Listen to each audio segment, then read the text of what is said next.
He was the most powerful man in the city. She didn't even know his name, and that was exactly what changed everything. A billionaire.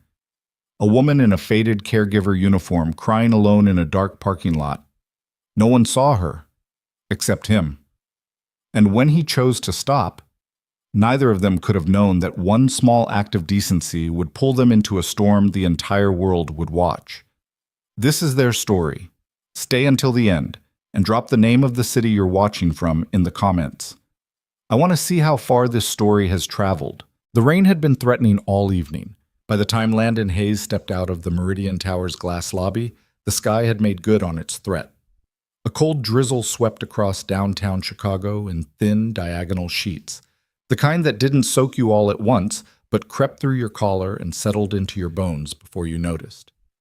He stood at the top of the steps for a moment, loosening his tie with 2 fingers, letting the damp air hit his face.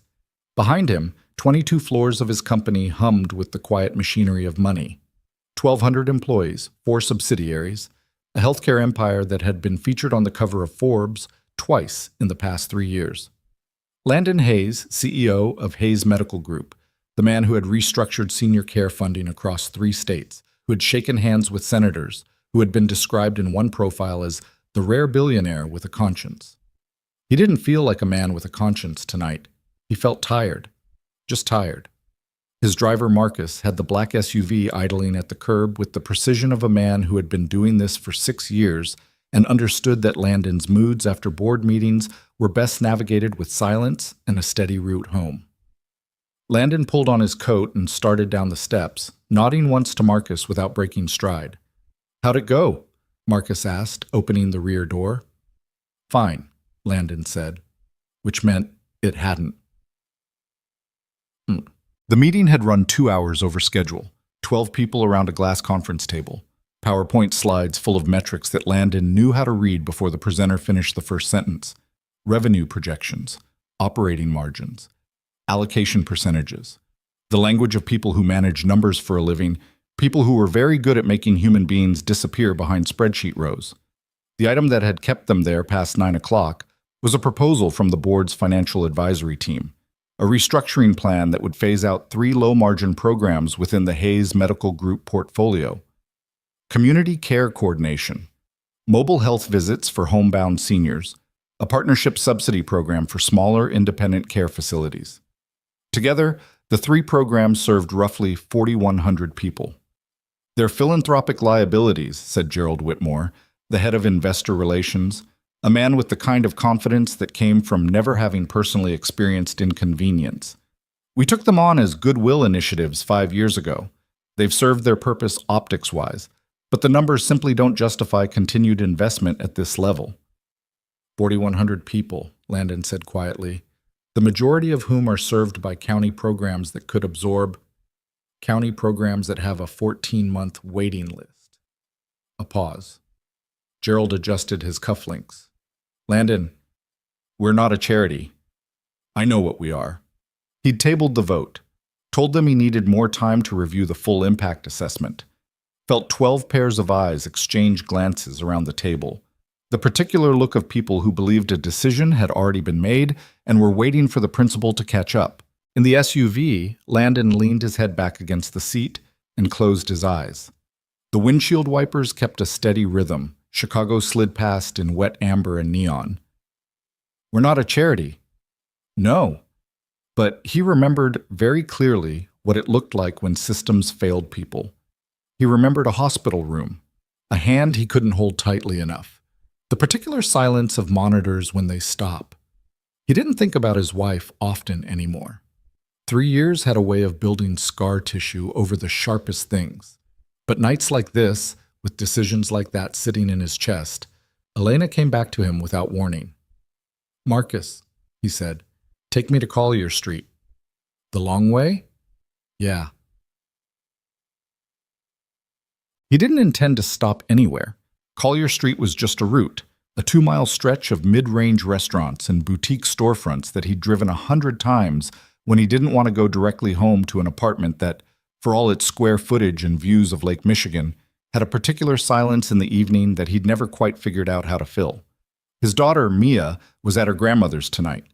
6 years old, with Elena's dark eyes and Landon's stubborn streak, she would be asleep by now, probably with 3 stuffed animals arranged in a specific order that only she understood and that she'd explained to him 4 times with great patience.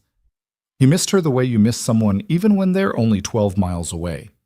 It wasn't absence, and it was something closer to the awareness of how much of his life had become about protecting something small and irreplaceable. The SUV slowed for a red light at the corner of Collier and Marsh. That was when Landon saw her. She was standing in the parking lot of Bianchi's, a family Italian place with a striped green awning and a sign in the window advertising Tuesday night prefix. And she was not having a good night. He could see that much through the rain-streaked window. She had her back half turned to the street, her arms crossed tight over her chest, her head bowed. She was wearing a pale blue uniform, the kind caregivers wore, slightly rumpled, with a lanyard still clipped to the breast pocket. She was crying. Quietly, carefully, the way people cry when they've decided they're going to get through it without making a scene. Nobody was paying her any attention. 3 other cars were pulling out of the lot. A couple under a shared umbrella walked past without looking up. The light turned green. Marcus didn't move.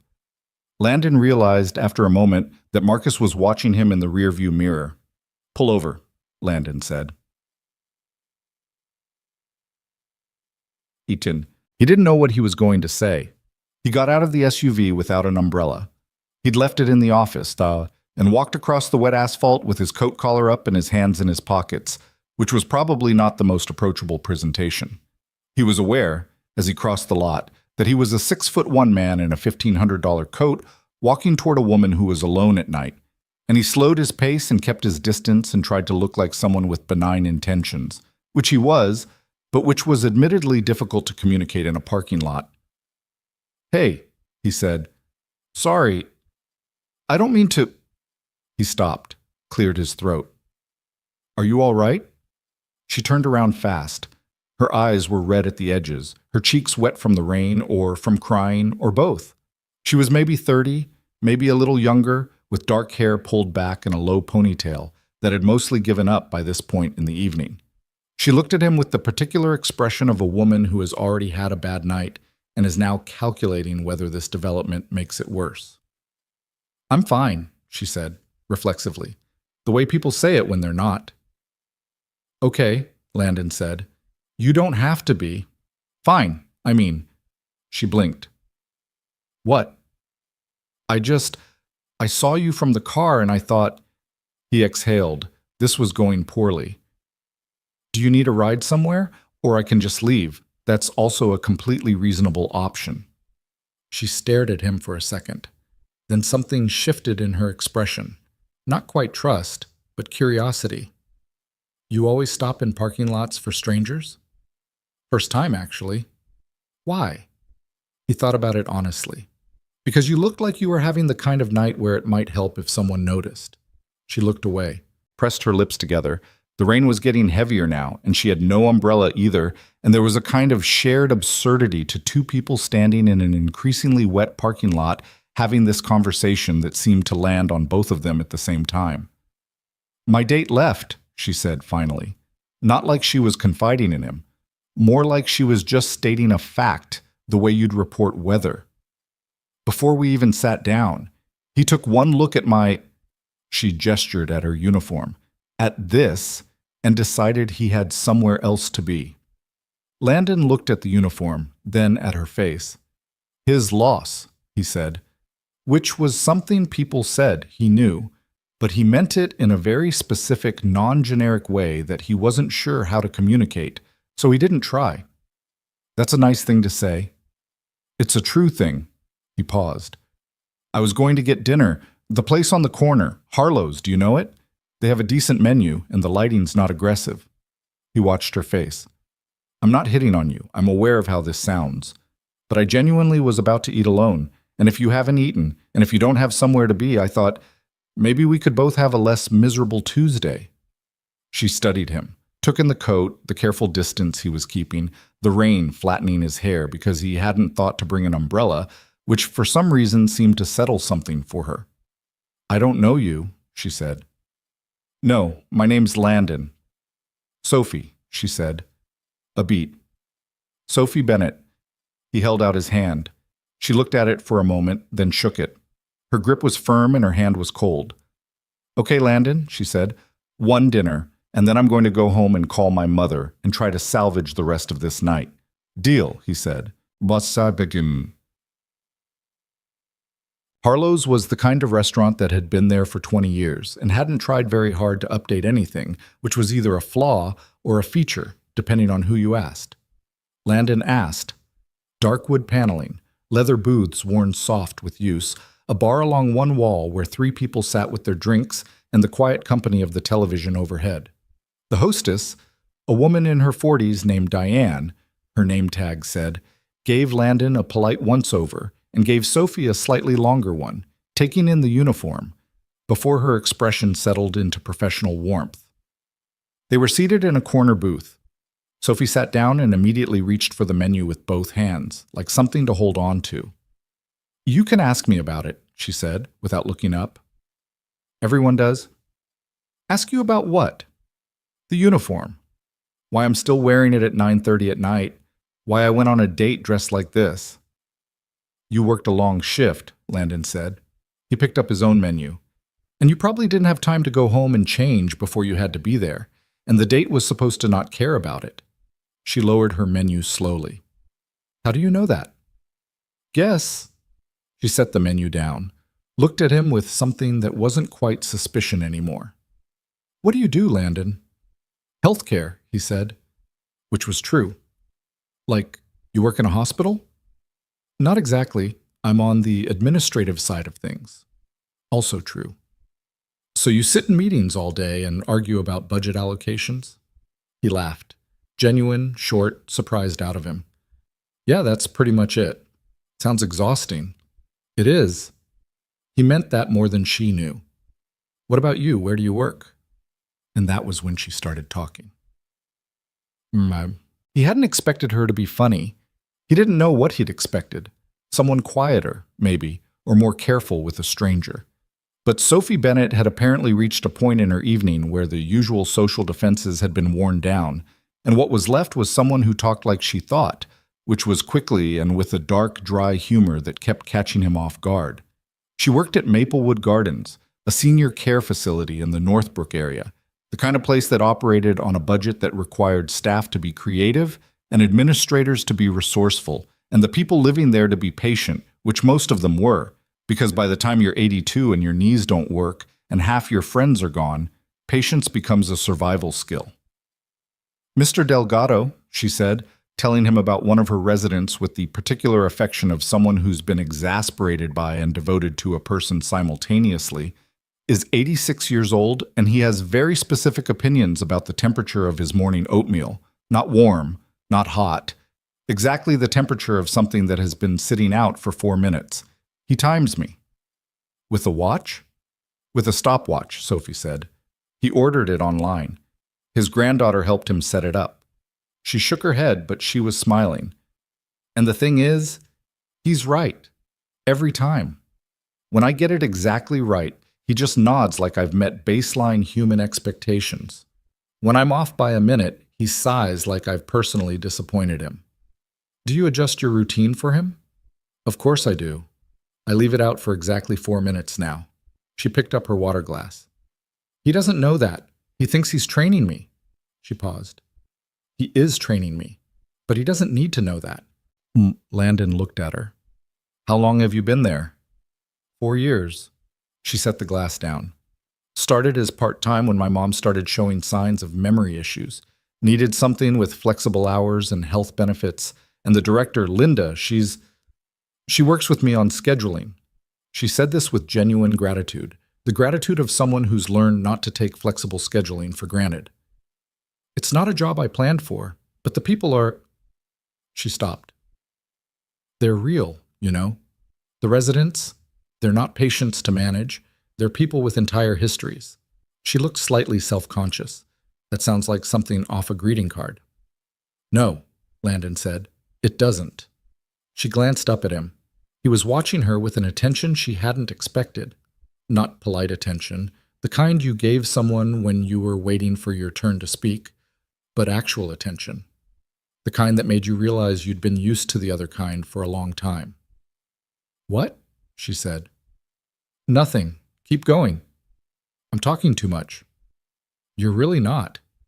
The food arrived. She'd ordered pasta. Something simple, something she'd pointed to without much deliberation, like someone who eats functionally rather than as an experience. Landon had ordered the same thing, mostly because it had been the first item that looked like actual food, and he was tired of meals that came with descriptions requiring knowledge of culinary terminology. They ate. Sophie told him about her mother, Margaret, early-stage dementia, currently stable, but with the unpredictability that currently stable always carried. "She has good days and hard days," Sophie said. "On the good days, she's exactly herself.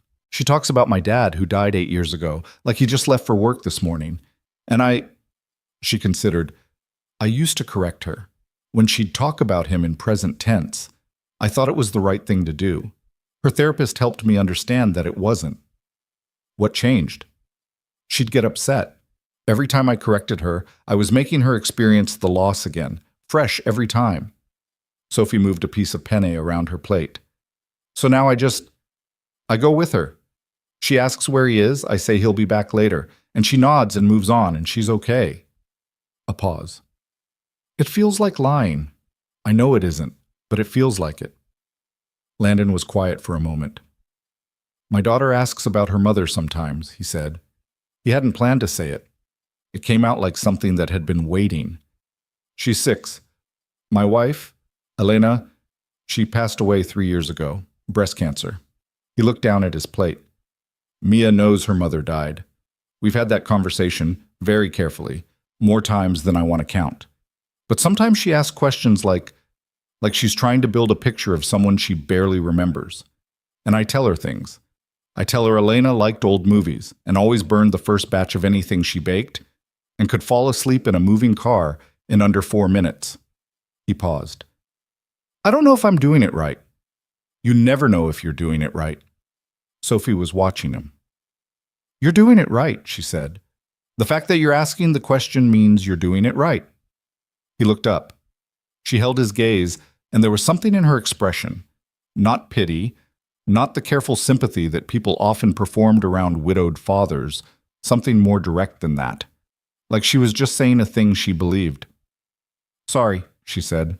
"I don't know why I said that with such certainty." "Don't be sorry," he said. "I needed to hear it said with certainty." They were on coffee by the time the restaurant had mostly emptied.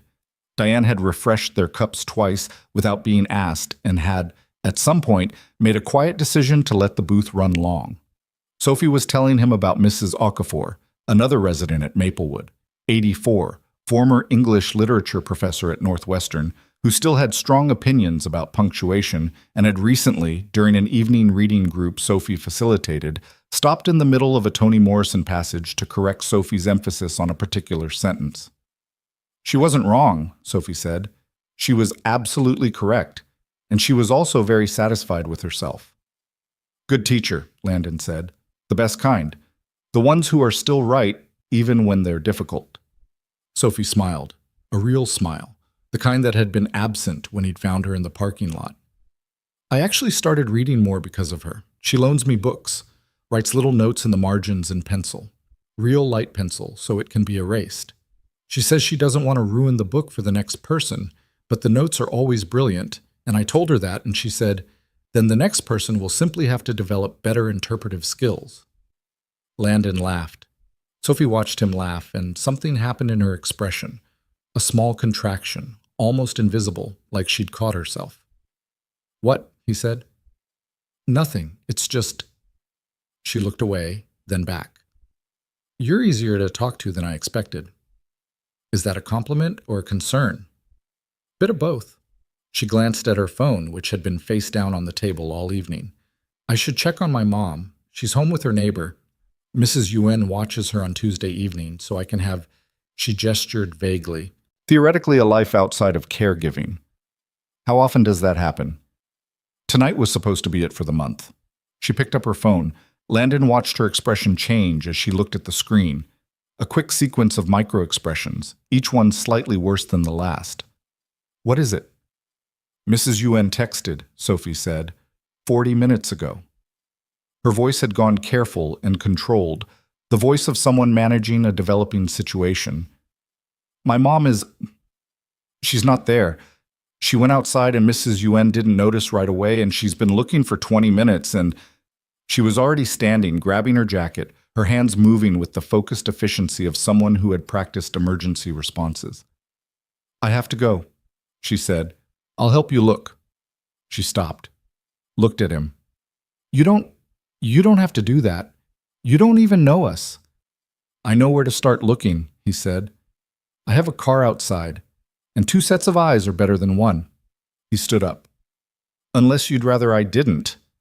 Sophie looked at him for a long moment. The restaurant was quiet around them. Rain still traced the windows. "Okay," she said. "Let's go."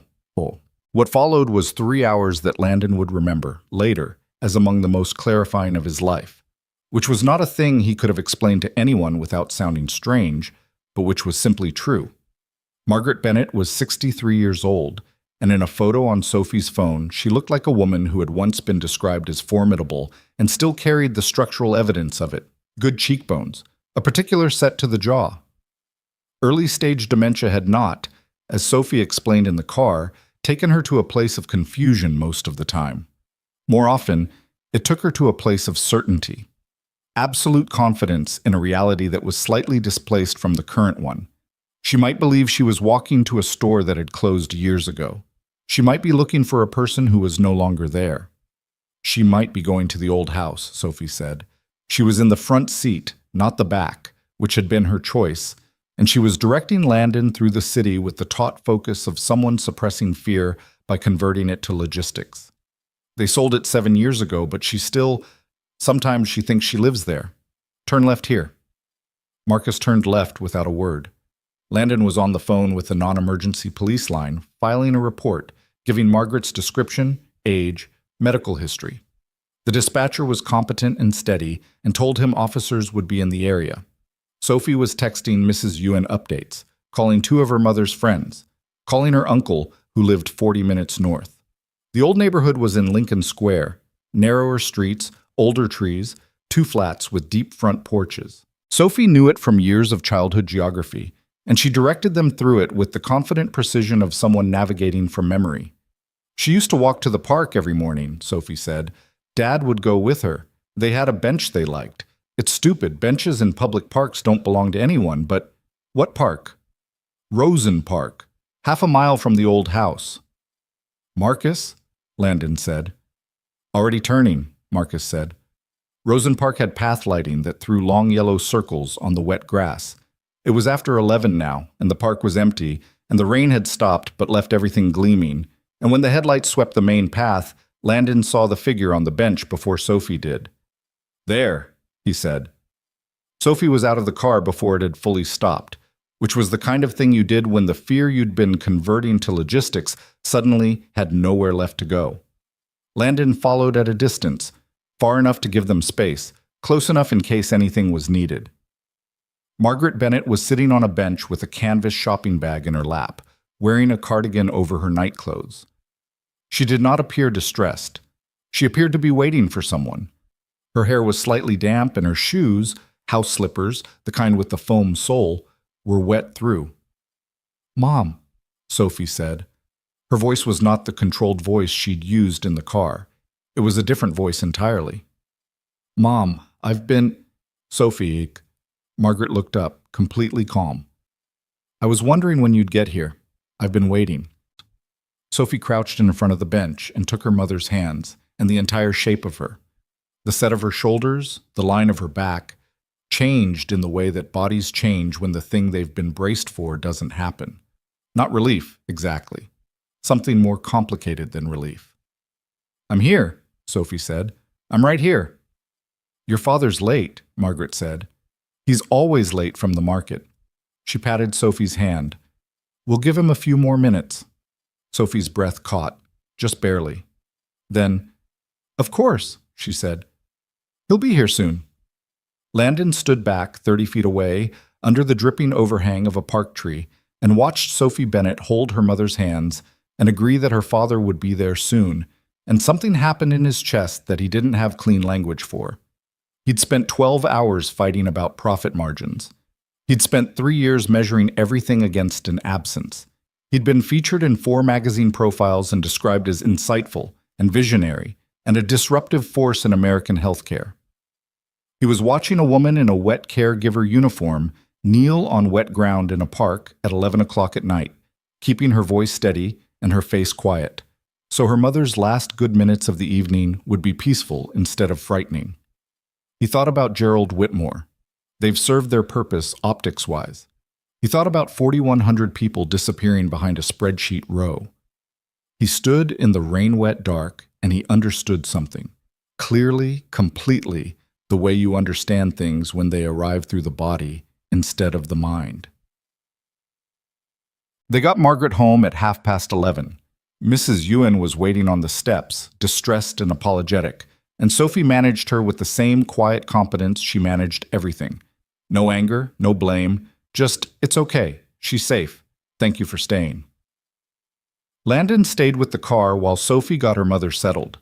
Marcus had found a 24-hour coffee place 2 blocks over and procured 2 cups without being asked, which was one of the many reasons Landon had kept him on for 6 years. Sophie came back out 20 minutes later. She looked like a woman who had spent the last 3 hours in a sustained low-level emergency and was now, in the absence of crisis, suddenly aware of how much she was carrying. She stopped at the bottom of the porch steps when she saw him still there. "You waited," she said. "I wanted to make sure she was okay." Sophie came down the steps and took the cup he held out. She wrapped both hands around it and looked at the street for a long moment. "She thinks my dad is coming back from the grocery store," she said. "She's going to fall asleep waiting for him. I'll check on her in an hour and she'll be fine." A pause. "She's been doing that more often, the displacement, believing she's in a time before he died." "Does it scare you?" "Everything about it scares me," Sophie said. "I just don't have the luxury of acting scared." She said it matter-of-factly, without self-pity, which somehow made it more difficult to hear than if she'd said it with the other thing. Landon looked at his coffee. "Thank you," he said. She glanced at him.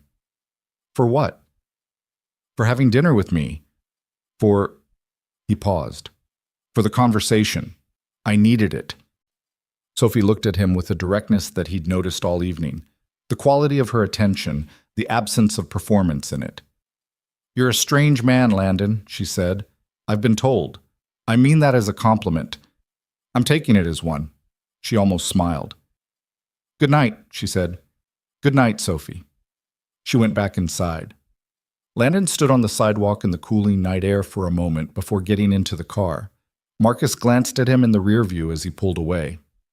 "How was dinner?" "Unexpected," Landon said. Marcus nodded slowly. "Usually the best kind." Awesome. He didn't sleep well that night, not because anything troubled him, exactly, more because his mind had been given something new to work with and wasn't willing to set it down.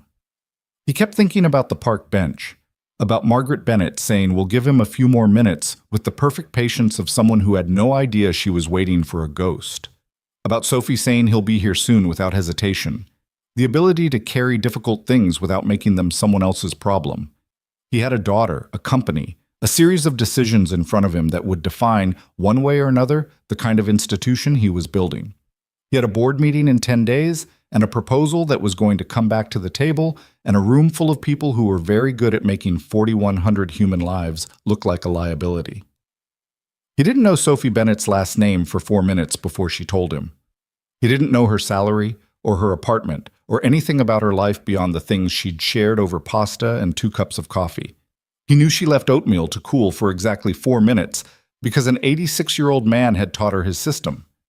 He knew she'd started reading more because a retired literature professor wrote small penciled notes in the margins of loaned books. He knew that when the worst thing she could imagine happened, she didn't fall apart. She got in the car and started directing. He lay in the dark of his apartment for a long time, listening to the city, thinking about the way she'd said, "I just don't have the luxury of acting scared." At 2 in the morning, He picked up his phone and sent an email to his director of research. Subject line: full impact assessment, care programs. Need it by Friday. Then he put the phone down and looked at the ceiling. He had no idea if he'd see Sophie Bennett again. He thought there was a reasonable chance he wouldn't. She was a practical woman. He was a stranger who had shown up in a parking lot, but the evening had done something, shifted something, given 4,100 numbers a face. Not just one face, but the kind of face that came attached to Mr. Delgado's stopwatch, and Mrs. Okafor's margin notes, and the coffee that had to cool for exactly 4 minutes. He closed his eyes. Outside, Chicago went on with the particular restlessness of a city that never fully slept, indifferent and alive, the wet streets carrying whatever light they could find. He would see her again. He just didn't know yet that by the time he did, everything would be different. 3 days passed before Landon thought about reaching out. Then 4. Then a week. It wasn't hesitation exactly, or maybe it was, but the kind with reasons attached to it. He had the impact assessment to review.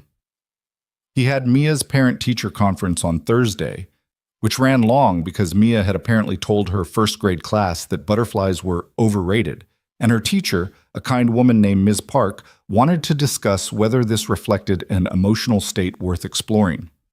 It did not. It reflected the fact that Mia had recently become obsessed with beetles and was conducting a passionate, one-sided campaign to make people appreciate them more. She's very confident in her opinions, Ms. Park said, with the carefully neutral tone of someone who had chosen her words for 15 minutes before the meeting.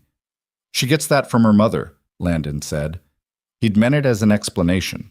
The moment it came out, it felt like both an explanation and a grief, which was a combination he was used to by now, and which still sometimes caught him sideways. Miss Park softened slightly. She's doing beautifully, she said. The beetle thing is fine. We're working on diplomatic framing. On the drive home with Mia, who was buckled into the back seat explaining, unprompted, the structural advantages of the scarab beetle's exoskeleton, Landon thought about Sophie's voice when she'd said, "I just don't have the luxury of acting scared." He thought about the way she'd stayed on the wet ground in the park, keeping her mother calm, keeping her voice even. He thought about how different that was from the kind of strength people in his world performed, which was loud and required an audience. He got her number through the restaurant. He wasn't proud of how he did it. He'd gone back to Harlow's the following Saturday and spoken to Diane, who had seen him and Sophie leave together and had made reasonable assumptions about the situation and confirmed carefully that the woman he was asking about had in fact mentioned working at Maplewood Gardens. From there, it was a 10-second search to get the facility's number and another conversation to learn from a warmly unhelpful front desk person that they could not give out employee contact information. Which was correct, which he respected. He sent flowers instead. To Maplewood Gardens, attention Sophie Bennett. No card with his name, so just a note that read, "Hope your mom is doing well." The parking lot stranger. He didn't know if that was charming or strange. He suspected it was probably both. Sophie called him 2 days later. He was in the middle of a call with the lead attorney on the care program restructuring and had to let it go to voicemail, and then spent 11 minutes doing a very poor job of listening to his attorney while reading Sophie's message twice. This was either the most thoughtful thing anyone's ever done or mildly alarming. "I'm choosing thoughtful. Mom is okay. She had a good week, thank you. Sophie." He texted back, "Glad to hear it. I owe you a better Tuesday." She wrote back, "You don't owe me anything." He wrote, "I know, I'd still like one." There was a pause of about 4 hours, long enough that he assumed the conversation was over. Then, "I'm off Saturday afternoon." That was how it started. Not with drama, not with a declaration, with a Saturday afternoon and 2 people who had already used up most of their pretense in a parking lot in a park at 11 o'clock at night. They met at a farmer's market on the north side because Sophie mentioned in their first real text exchange that her mother liked a particular kind of apple that was only available at one vendor there in the fall, and Landon had suggested meeting close to wherever she already needed to be, which Sophie had noticed and commented on, which had led to a conversation about how most people suggested meeting places based on their own convenience and called it a compromise. "My ex did that," Sophie said. They were walking the market at the unhurried pace of a Saturday that had nowhere specific to be. She had a canvas bag over one shoulder that was already carrying apples, a bunch of kale she'd bought out of what seemed like obligation, and a jar of local honey. He'd say, "Let's compromise," and then suggest exactly what he wanted but present it as a negotiation. What happened to him? He decided he wanted to live in Austin. I decided I wanted to stay here with my mother. She shrugged. It was the shrug of someone who had processed a decision a long time ago. That was 2 years ago. It was the right call for both of us, but it didn't feel like it at the time. When did it start feeling like it? She thought about it. Gradually, she said. Then all at once. Landon looked at her. That's a Hemingway line. Mrs. Okafor's been lending me Hemingway. She glanced at the apple vendor. Hang on. He watched her negotiate with the vendor. A round, enthusiastic man named Pete, who clearly knew her and launched into a detailed account of this year's Honeycrisp crop before she could get a word in. She listened patiently, asked one question that Pete clearly found gratifying, and walked away with 2 bags of apples and a coupon for next week. He gave me a coupon, she said, slightly bewildered. You listened to him talk about apples for 4 minutes, Landon said.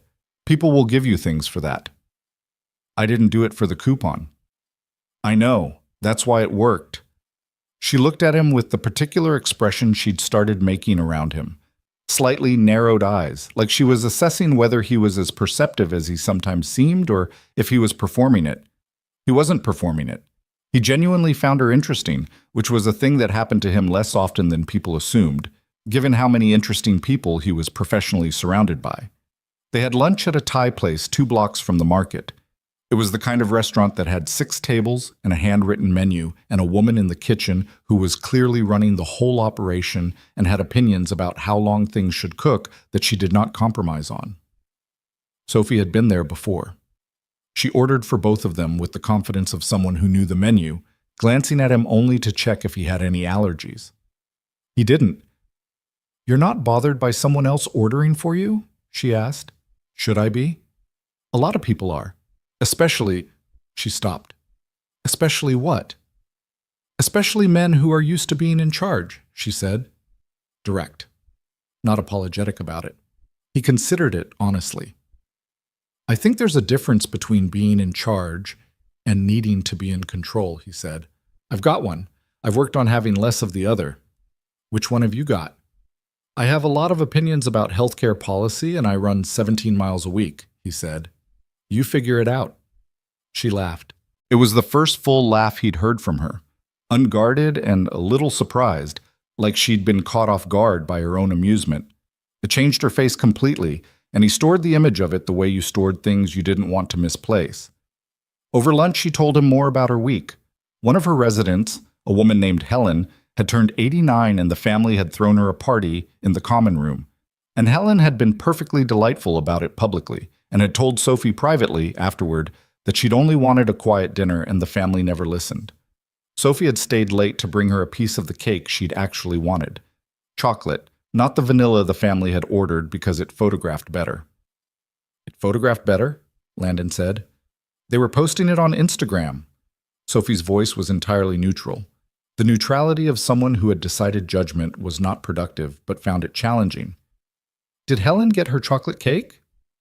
She did, and we watched an old movie on my laptop while she ate it. Sophie smiled. She said it was the best part of her birthday. I believe her. What movie? Casablanca, which she has seen by her estimate 40 times and which she considers to still be worth watching at 41. Landon had a clear, sudden image of Sophie sitting on the edge of Helen's bed in the quiet of a care facility at the end of a long shift, holding a laptop so an 89-year-old woman could eat the cake she'd actually wanted and watch a movie she loved. He had the same feeling he'd had in the park, that particular interior settling, like something clicking into place. You're remarkable, he said. He said it the way he said most things, directly, without preliminary. He realized, the second it was out, that it might land strangely. People were odd about being called remarkable. They either dismissed it or got uncomfortable. Sophie did neither. She looked at him steadily. Don't do that, she said. Do what? Make it into a story about my character. I just gave a woman a piece of cake. She picked up her fork. It's not complicated. It kind of is, Landon said. Most people are too tired to do the small things at the end of a long day. Most people haven't learned that the small things are the actual things, she said. He sat with that for a moment. Then he said, Can I tell you something? Sure. I have a board meeting in 9 days that I'm dreading more than almost anything I've dealt with professionally. He said it more flatly than he'd intended, like a confession that came out sideways. There's a proposal to cut programs that serve elderly people in care facilities. My company runs them. They don't generate meaningful returns. The board wants them gone. Sophie set her fork down. Maplewood Gardens receives a subsidy from Hayes Medical Group, she said. He looked up. Something shifted in her expression. Not hostile, not yet, but recalibrating. He could see her doing the math. I know, he said. Is that why you... She stopped. Is that why you talked to me? In the parking lot? Because of the facility? No, he said it clearly. I didn't know where you worked when I walked over. I didn't know which facility. I barely knew anything about you. He met her eyes. I stopped because you were crying in a parking lot alone and your date had just left and it seemed like a bad thing to drive past. She was quiet for a moment. The restaurant was small enough that they could hear the woman in the kitchen giving instructions to someone in rapid tie. Why are you telling me this? Sophie asked. About the programs. Because I sat across from you at Harlow's for 2 hours and I thought, you should know what the people on my side of the decision look like. He paused. And because you told me about Mr. Delgado and his stopwatch and Mrs. Okafor's pencil notes, and I've been unable to make them stop having faces since then. Sophie looked at him for a long moment. Not warmly, exactly. More with the considered attention of someone who was deciding whether to believe something. What are you going to do? She said. I don't know yet, he said, but I'm working on it. You run the company, she said. You could just... It's more complicated than that. I have investors, fiduciary obligations, a board that has legal standing to challenge unilateral decisions. He said this without apology, but also without the particular arrogance of a man using complexity as a shield. I'm not helpless, but I can't just decide it differently and make it so. Sophie considered this. Then she picked up her fork again. Linda, our director, she's been fighting for that subsidy for 2 years. It funds 2.5 positions, which doesn't sound like much until you understand we're already operating with less than half the staff we should have. I know, he said. I read the impact assessment on Friday. She looked at him sharply. I requested a full one, he said, for all 3 programs. Something passed across her face. Something complicated. Not quite trust, and not quite gratitude, and not quite suspicion. Something between all 3 that didn't have a clean name. Okay, she said, and returned to her food. The conversation moved on. She didn't bring it up again, and neither did he. But something had changed in the air between them. A new awareness, the kind that comes when 2 people realize their separate lives have been touching at points neither of them fully knew about. After lunch, they walked back toward where Sophie had parked. The afternoon had turned clear and cool, the sky that particular October blue that Chicago did better than anywhere Landon could name. She had both bags of apples and the kale and the honey, and he'd offered to carry something, and she'd handed him the kale without ceremony, which was exactly the response he'd been hoping for because it meant she wasn't performing the whole thing.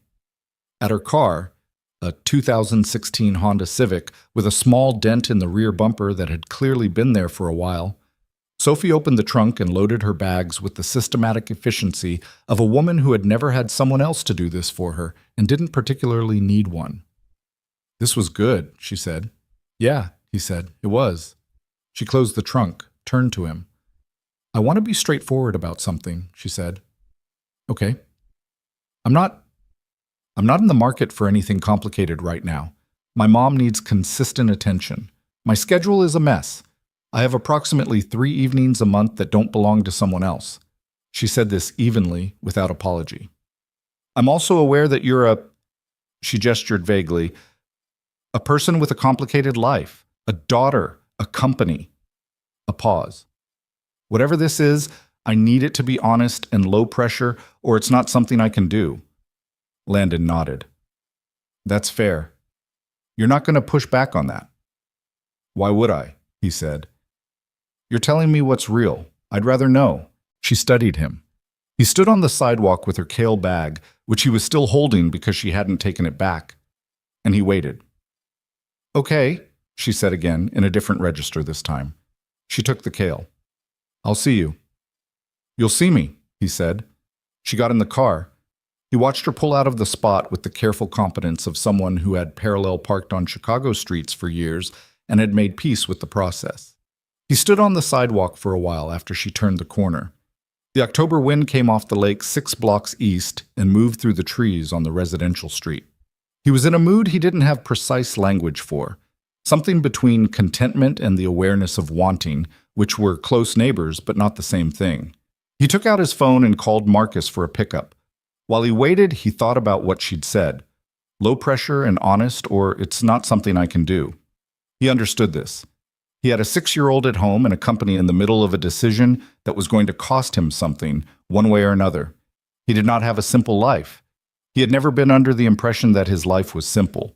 But he was 32 years old, and he had spent 3 of those years understanding, slowly and imperfectly, how to live around an absence. And the past 2 Saturdays had been the first time in a long time that his life had felt less like something he was managing and more like something that was actually happening. He wasn't sure what to do with that. He was pretty sure doing nothing with it would be a mistake. He sent her one text before Marcus arrived. Same time next Saturday? Her response came back in 6 minutes. I'll check my mom's schedule, which was not a yes but was not a no, and contained within it the whole architecture of Sophie Bennett's life. The checking, the scheduling, the someone else who came first. He found to his own mild surprise that this did not frustrate him. It just was. Like her uniform, and the dented bumper, and the 4 minutes for the oatmeal. The particular texture of a life lived in relation to other people's needs. He thought, I want to know more of this. Then Marcus pulled up, and he got in the car, and he went home to his daughter, who was waiting for him with a printed diagram of the Hercules beetle that she had colored with approximately 17 different highlighters and wanted to discuss at length. He sat on the floor of her room with her diagram and her beetles for an hour, and for that hour he wasn't a CEO with a board vote approaching, and he wasn't a widower calculating something tender and uncertain. He was just a man on a carpet, and Mia was explaining with great solemnity that the rhinoceros beetle could carry 850 times its own weight. That's the strongest thing, pound for pound, she said. Mrs. Park says I need to be more diplomatic, but I'm not going to lie about the beetles. Nobody's asking you to lie about the beetles, Landon said. Good. She patted his hand. Want to see the dung beetle page? I cannot wait, he said, and meant it. The week that followed was dense and difficult in the way of weeks when a decision is incoming and everyone around you is positioning for something. Gerald Whitmore sent 2 memos about the restructuring timeline. The lead investor on the CARE programs, a man named Richard Ashworth, who had the energy of someone who had made more money than he could reasonably spend, and was now deeply invested in the principle of making more, requested a call to discuss his concerns about the board's direction. Landon took the call. 38 minutes of careful professional disagreement. Ashworth was not an unreasonable man. That was the frustrating thing. He was the kind of unreasonable that wore the clothes of reason, that spoke in terms of fiduciary obligation and shareholder value and long-term sustainability. He wasn't wrong about the numbers. He was working from a framework that simply didn't have space for the things the numbers didn't capture. I hear your concerns about the community impact, Ashworth said, and I respect them, but we're running a company, Landon, not a foundation. I understand, Landon said. If you want to run a foundation, we can talk about setting one up separately, but you can't run the publicly traded entity as one. Landon said evenly, I'm going to present a full impact analysis at the board meeting.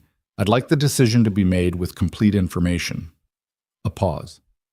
Of course, Ashworth said, in a tone that meant he'd already counted votes. Landon hung up and sat for a while in the quiet of his office. From his window on the 22nd floor, Chicago spread in every direction, a city of 3 million people doing the same things people did everywhere. working and worrying and checking on their mothers and timing their oatmeal. He thought about what Sophie had said that first evening. They're people with entire histories. He picked up his phone. Not to call her, so it was a Tuesday. She was probably finishing her shift. He pulled up the impact assessment PDF instead, the full 112 pages that his research director had delivered on Friday, and he started reading from the beginning, every footnote, every case study, every number with the name attached. Page 47 had a section on Maplewood Gardens. 6 paragraphs. The subsidy funded 2.4 staff positions. The facility served 63 residents. The staff-to-resident ratio was already below the state minimum. The subsidy was keeping it from getting worse. He thought about Sophie staying late with an 89-year-old and a piece of chocolate cake. He highlighted the paragraph and wrote a note in the margin. What does this actually cost per resident per year? He worked until 9 o'clock. His housekeeper, Rosa, had left dinner in the fridge and a note that Mia had gone to bed at 8:30 after announcing she didn't like Tuesdays. He heated the food and ate it at the kitchen counter, looking at the city lights on the lake. He and Sophie had spoken on the phone once that week, briefly, on Thursday. She'd called to check something she'd heard from Linda, that Hayes Medical was renegotiating contracts with several facilities. He told her, honestly, that a proposal was being considered, but no decisions had been made. She asked if he could tell her more. He said he couldn't yet, which was also honest. She said okay, and then, after a brief pause, told him that Mr. Delgado had timed her that morning, and she'd been exactly right, and he'd given her a nod she could only describe as regal. He said, and I'm quoting, "You're becoming reliable," Sophie said, which from him is basically a standing ovation. Landon had laughed at that, genuinely, and the phone call had ended shortly after, and he'd been in a better mood for the rest of the afternoon in a way that was difficult to attribute to anything specific. Saturday came. Sophie texted Friday night. Mom's neighbor can come at noon. We good? He wrote back, we're good. They went to a museum. It had been Landon's suggestion, the Chicago History Museum, which he'd walked past 100 times without going in. Sophie was not the kind of woman who required an elaborate outing, which he'd understood by now, but she was the kind of woman who liked something to actually do rather than perform the activity of being somewhere together. The museum had an exhibition on the history of Chicago's labor movements, and she moved through it slowly, reading the placards, with the focused attention of someone for whom history was not decoration. He watched her stop at a photograph of nurses on a picket line in 1972. My grandmother was a home health aide, she said, without turning from the photo. She worked for 31 years for a family in Oak Park, raised their kids and helped raise me on weekends. Never had a pension, never had health insurance through the job. She paused. She's the reason I got into caregiving, not in a linear, intentional way, just, I think she made it feel like real work, important work. She glanced at him.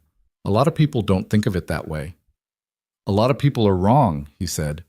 Yeah, but a lot of people are also the ones setting the budgets. She said it without bitterness. As a plain fact, they ate lunch in the museum cafe, which was mediocre, and Sophie was cheerfully blunt about it, and they ended up talking about bad food they'd eaten in places that should have known better. And this somehow became a conversation about the first jobs they'd each had. And Landon told her about working summers at his uncle's plumbing supply company at 16, before the money, before the trajectory that had taken him to business school and then to the particular stratosphere of a healthcare empire. You know how to replace a P-trap, Sophie said. I do.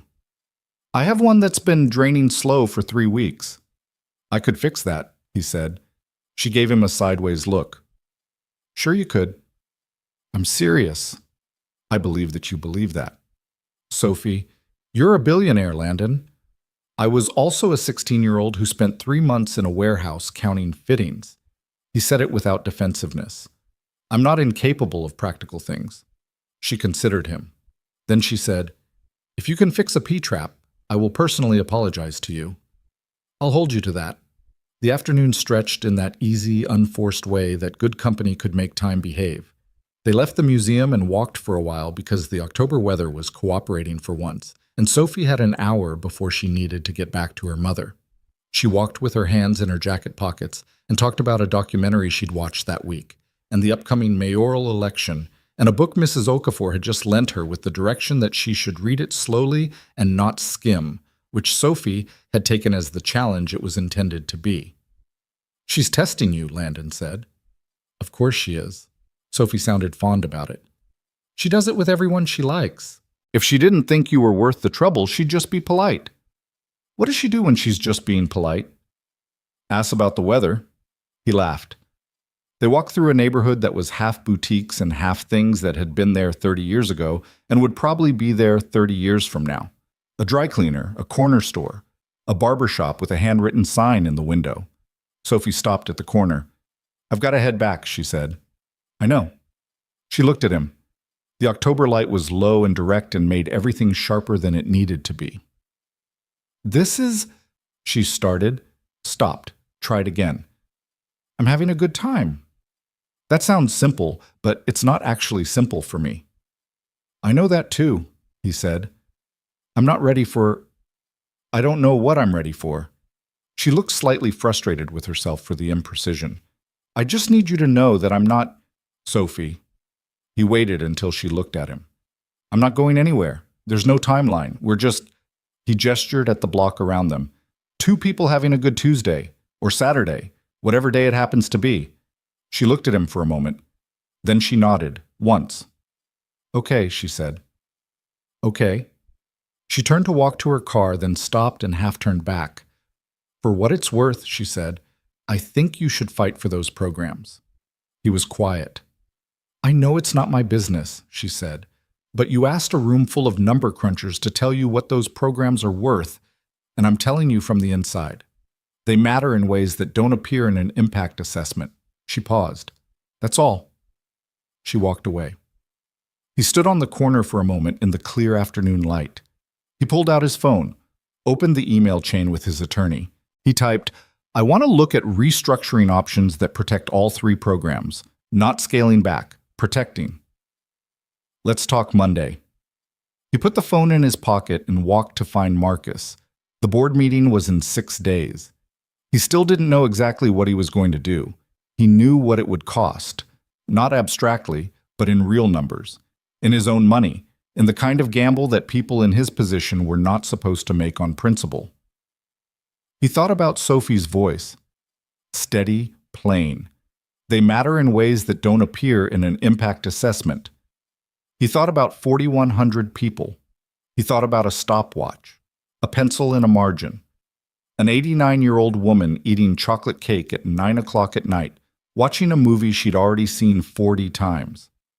He thought about Margaret Bennett sitting on a park bench in the rain, waiting for someone who wasn't coming back, and her daughter staying with her in the wet dark and making sure she wasn't afraid. He thought about that for a long time. He thought about it all the way home. The board meeting was on a Wednesday. Landon had spent the 6 days before it doing something he rarely did. He'd been uncertain, not about the decision itself.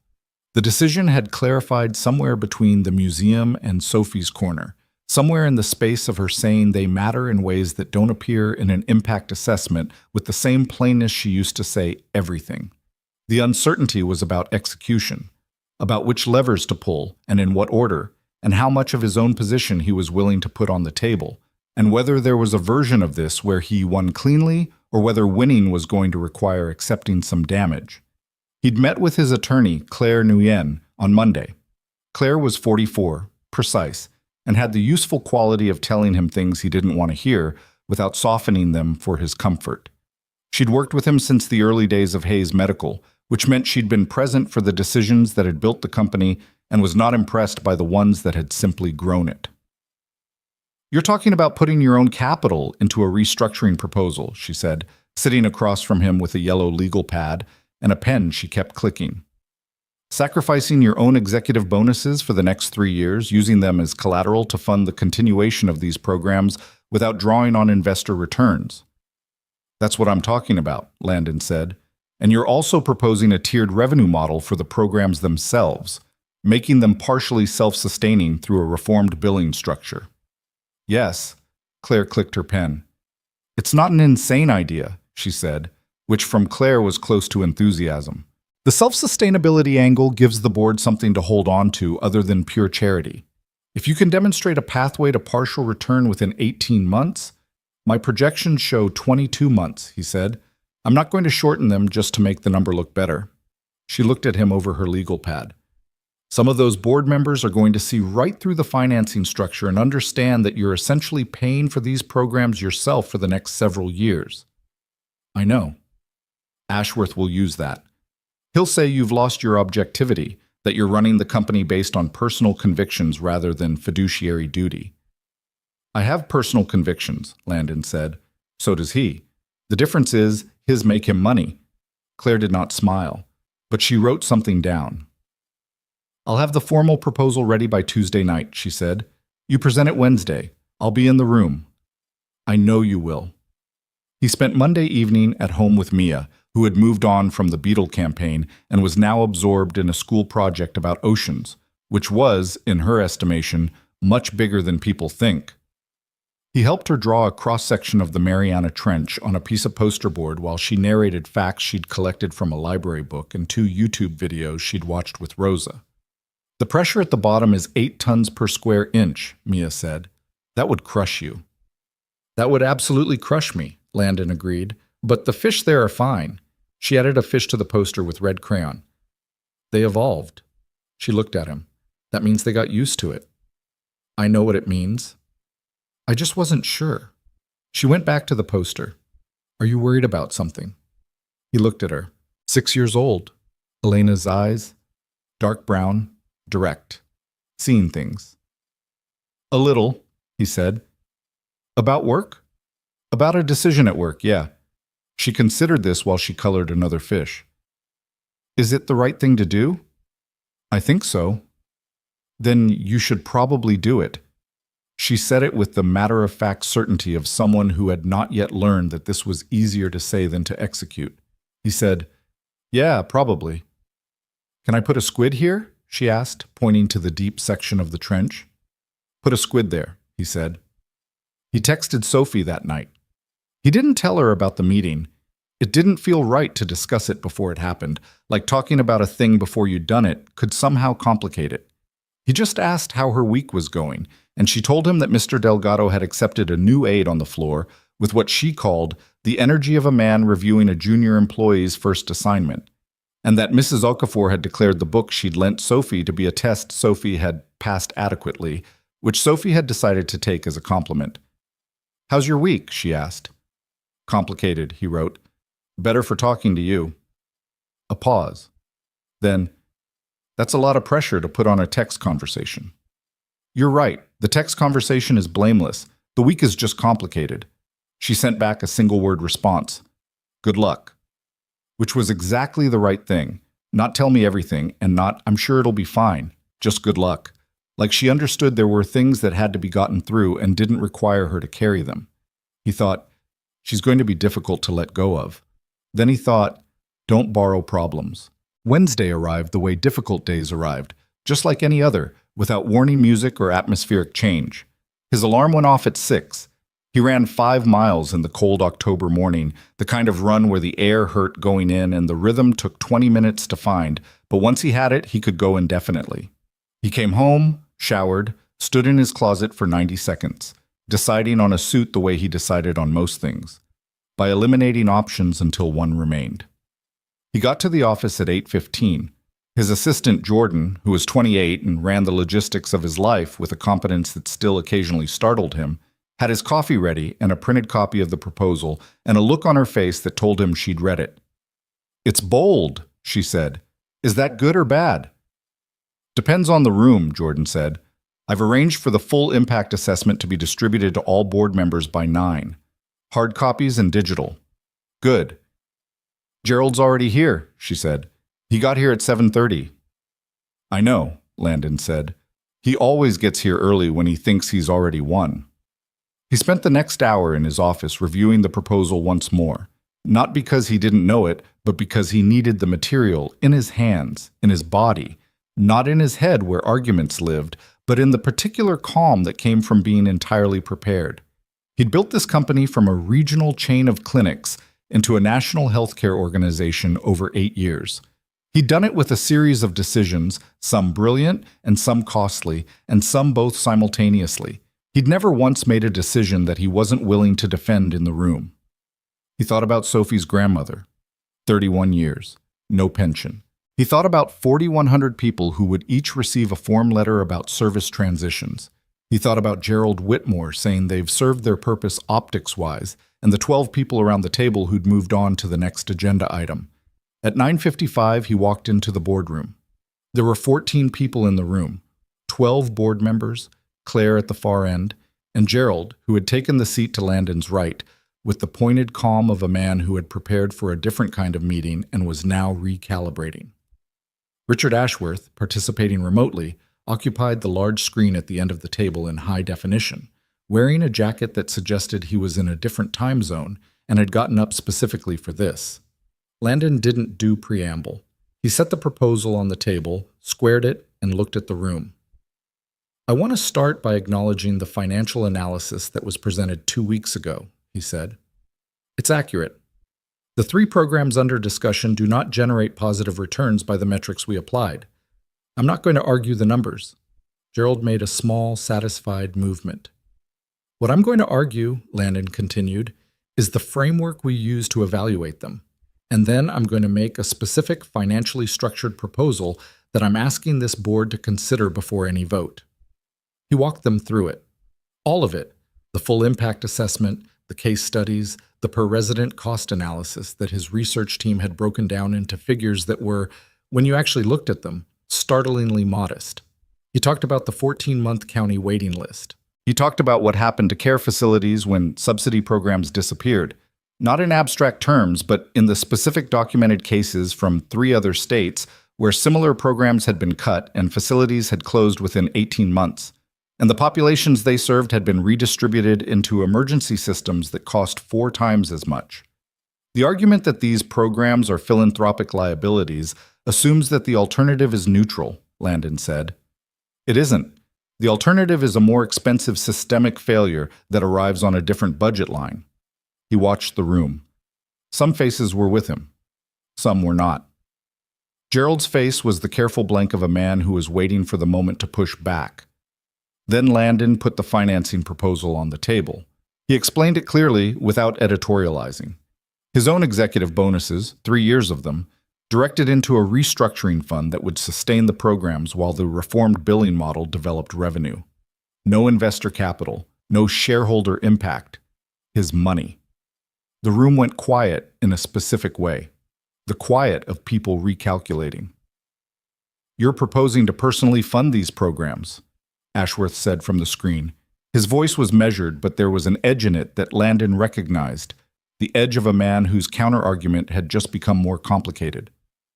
"I'm proposing a financing structure in which I absorb the transition cost," Landon said. "Yes. That's not how a CEO manages a company," Gerald said. "You're conflating personal conviction with fiduciary responsibility." "I'm using my own money," Landon said, which by definition is outside fiduciary scope. "It creates a conflict of interest." "Claire," Landon said. Claire looked up from her legal pad. "The financing structure has been reviewed," she said. "There is no legal conflict. Mr. Hayes' compensation is his to direct as he sees fit. The company's obligation to shareholders is met entirely through the reformed billing model, which is projected to reach partial self-sustainability within 22 months. The restructuring fund is a bridge. A 22-month bridge is shorter than the average runway we gave the Midwest Clinic expansion in 2019, Landon said, which took 31 months and is now one of our top 3 revenue generators." Silence. Gerald leaned forward. "Landon, I have genuine respect for what you're trying to do here, but you are letting personal relationships cloud your business judgment." A pause. "We've all seen the social media coverage." And there it was. Landon kept his face still. "Say what you mean, Gerald." "You've been seen publicly with a woman who works at one of the facilities we're discussing. That's relevant how exactly? It creates the appearance of what?" Landon's voice was level, but there was something underneath it that silenced the room. "Of understanding what we're actually talking about?" Because I'll tell you what I understand. I understand that we have been discussing 4,100 human beings as a budget line item, and I brought that line item to life. And now you want to suggest that having context for a business decision is a liability. He looked at Gerald. Is that the argument? Gerald didn't answer. The vote was called at 11:47, 7 in favor, 5 against. The proposal passed. Landon sat in the quiet boardroom for several minutes after people filed out. Claire stayed. She sat at the end of the table with her legal pad and didn't say anything while he sat with the outcome. You know this isn't over, she said finally. Ashworth will look for leverage points in the restructuring. Gerald's going to be difficult for a while. I know, Landon said. You also just committed a significant portion of your personal compensation for the next 3 years. I know that too. She nodded once. Good meeting, she said, and left. He sat alone in the boardroom for another few minutes. Outside the floor-to-ceiling windows, Chicago was doing what it always did, going, moving, existing in the particular indifferent abundance of a major city. He could see from 22 floors up a slice of Lake Michigan between buildings. Gray-blue today, the October color. He picked up his phone. He didn't call Sophie. He wanted to, and that wanting was exactly why he didn't. Because the decision hadn't been made for her, and calling her right after felt like collapsing those two things together in a way that wasn't clean. He sent one text to Jordan. It passed.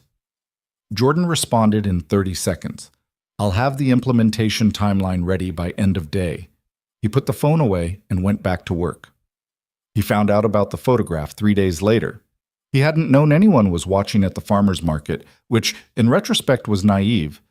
He was a recognizable person in a city where being recognizable had consequences. And he'd spent 2 Saturdays in public with a woman who was not a public figure, and someone had apparently been paying attention. The photograph that appeared on a gossip blog called Chicago Circuit, a site Landon had been aware of in the same way you were aware of traffic noise, as a background condition of urban existence, showed him and Sophie at the farmer's market, walking with her canvas bags, mid-conversation. It was not an unflattering photo. It was simply a photo. The caption, however, was doing considerable work. Hayes Medical CEO. Landon. Hayes seen cozying up to mystery woman. Sources say she's a caregiver at one of the company's subsidy facilities. Conflict of interest or just a billionaire's new charity case? Jordan showed it to him on a Friday morning with the expression of someone delivering bad news they've pre-organized. It's getting traction, she said. A couple of the larger Chicago social accounts picked it up last night. It's, she chose the word carefully, multiplying. Landon read the caption twice. Something went cold and tight in his chest. Not for himself. He'd had worse said about him in rooms with lawyers present. For Sophie, who had been standing in a parking lot 3 weeks ago, crying quietly so no one would notice, because a man had looked at her uniform and decided she wasn't worth his time. He put the phone down carefully. Don't respond to any press inquiries, he said. I wasn't planning to, Jordan said. He called Sophie from his office at noon. She picked up on the 3rd ring. She was between shifts, she said, her voice carrying the slightly compressed quality of someone in a hallway or a break room. I saw it, she said, before he could get there. Linda forwarded it to me this morning. I'm sorry, he said. I didn't. You didn't do anything, Sophie said. Someone took a photo of 2 people walking. That's a brief silence. I'm okay. Are you? Another silence. Longer. I'm at work, she said. I don't have time to not be okay right now. He understood that. He also understood that this was Sophie's default. Convert the thing into something manageable. Deal with it at a time when dealing was possible. He'd been watching her do this for 3 weeks. Can I call you tonight? He said. Yeah, she said. After 8. He called at 8:15. She answered from home, which he could tell because the ambient sound was different, quieter, with the small domestic noises of an apartment in the evening. Her mother was asleep. She told him she'd spent the afternoon reading the comments. He told her that was a mistake, and she said she knew, and that she'd done it anyway because ignoring things didn't make them not exist, which was such a Sophie answer that it landed somewhere between admiration and helplessness. What were they saying? He asked. The usual. Her voice was flat and careful. That I'm after your money. That I'm a... There was one particularly creative one about me being a poverty tourist attraction. She paused. A lot of people are very certain about who I am and what I want without knowing a single thing about me. I'm sorry, he said again. Stop apologizing, she said. You didn't write the caption. No, but I knew what my life looked like from the outside when I asked you to lunch, and I should have... What? She said. What should you have done? Not talk to me? Kept me secret? Her voice had an edge to it he hadn't heard before. Not anger at him, but something harder than that. Exhaustion, maybe. The particular exhaustion of someone who had expected this and was still not enjoying being right. I'm not embarrassed to be seen with you. I just prefer not to be discussed. I know.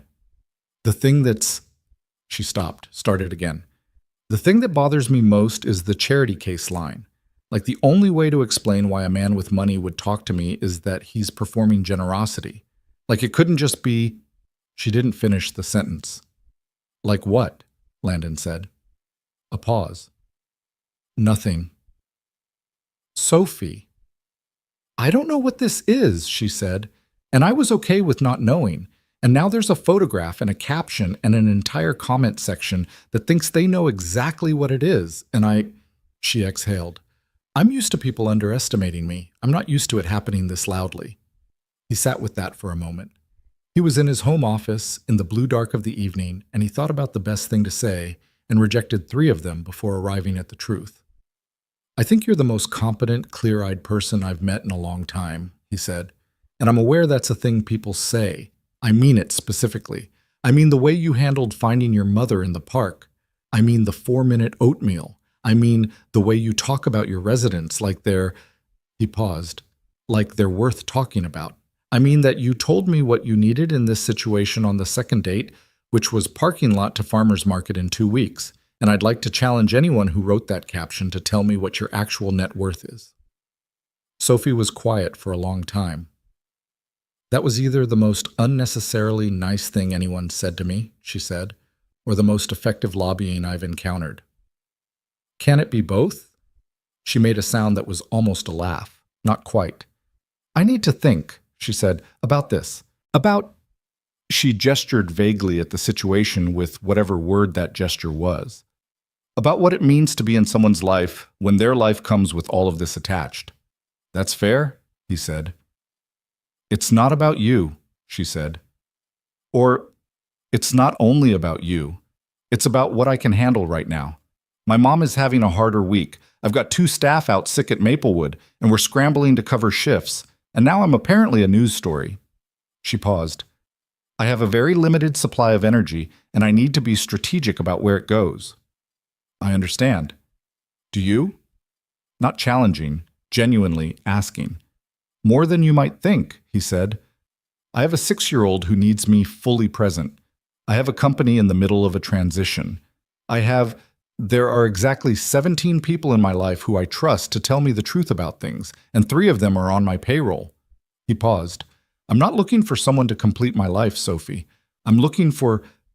He stopped, found the honest word. For somewhere I don't have to perform. The line was quiet. Not an uncomfortable quiet. The kind where something is being absorbed. Okay, she said, finally, quietly. I hear that. Good. I'm still going to need a few days, she said. Take them. You're being very understanding about this. You told me low pressure, he said. I meant it. She said goodnight. He sat in the blue dark after she hung up and didn't move for a while. The press attention got worse before it got better. By Monday, 2 larger outlets had picked up the Chicago circuit piece, and someone, Landon's communications director, Martin, had his suspicions and was quietly investigating, had leaked the detail that Hayes Medical was in the middle of a major restructuring decision involving elder care facilities. The leak combined with the photograph produced a narrative that was reductive and convenient and exactly the kind of story that spread quickly because it didn't require nuance. Billionaire CEO suspends major care facility cuts after romantic involvement with facility employee. That was the headline on a business news site that Landon read over coffee on Monday morning and then put face down on the kitchen counter because Mia was eating breakfast, and he didn't want her to see his expression. "You look like your coffee's wrong," Mia observed. "My coffee's fine," he said. "Then your face is wrong," she said. He looked at his daughter. "Something at work," he said. "The same something." "Related," he said. Mia ate a spoonful of cereal. "Did you do the right thing?" "Yeah," he said. "I did." "Then," she said, with the certainty of someone who did not yet understand how frequently right things created problems, "it'll be okay." He did not have her confidence, but he kissed the top of her head and started getting her backpack together because it was 7:45 and the bus came at 8:03, and Mia had a thing about being on time that she had gotten entirely from him. At the office, Martin was already in damage control mode.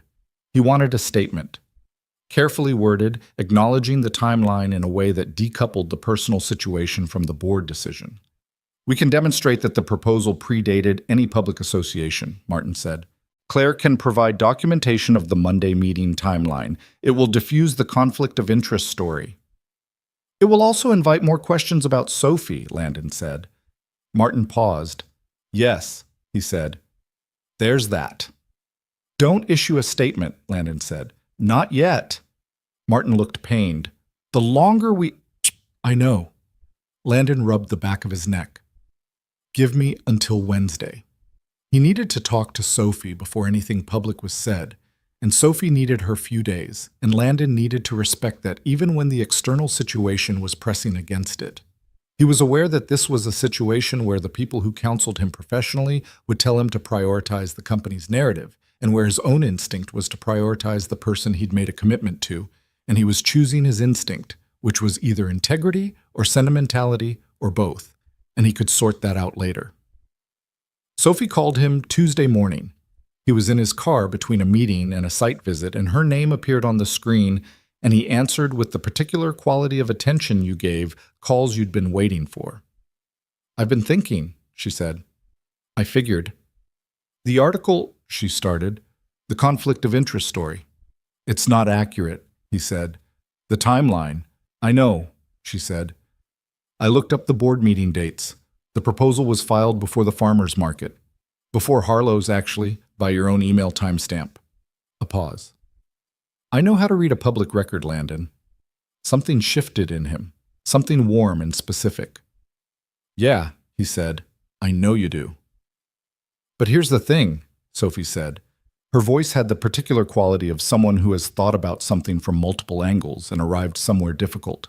"Even if the decision was entirely separate from me, and I believe that it was, the story is already written. And people in that story are going to look at me in a certain way.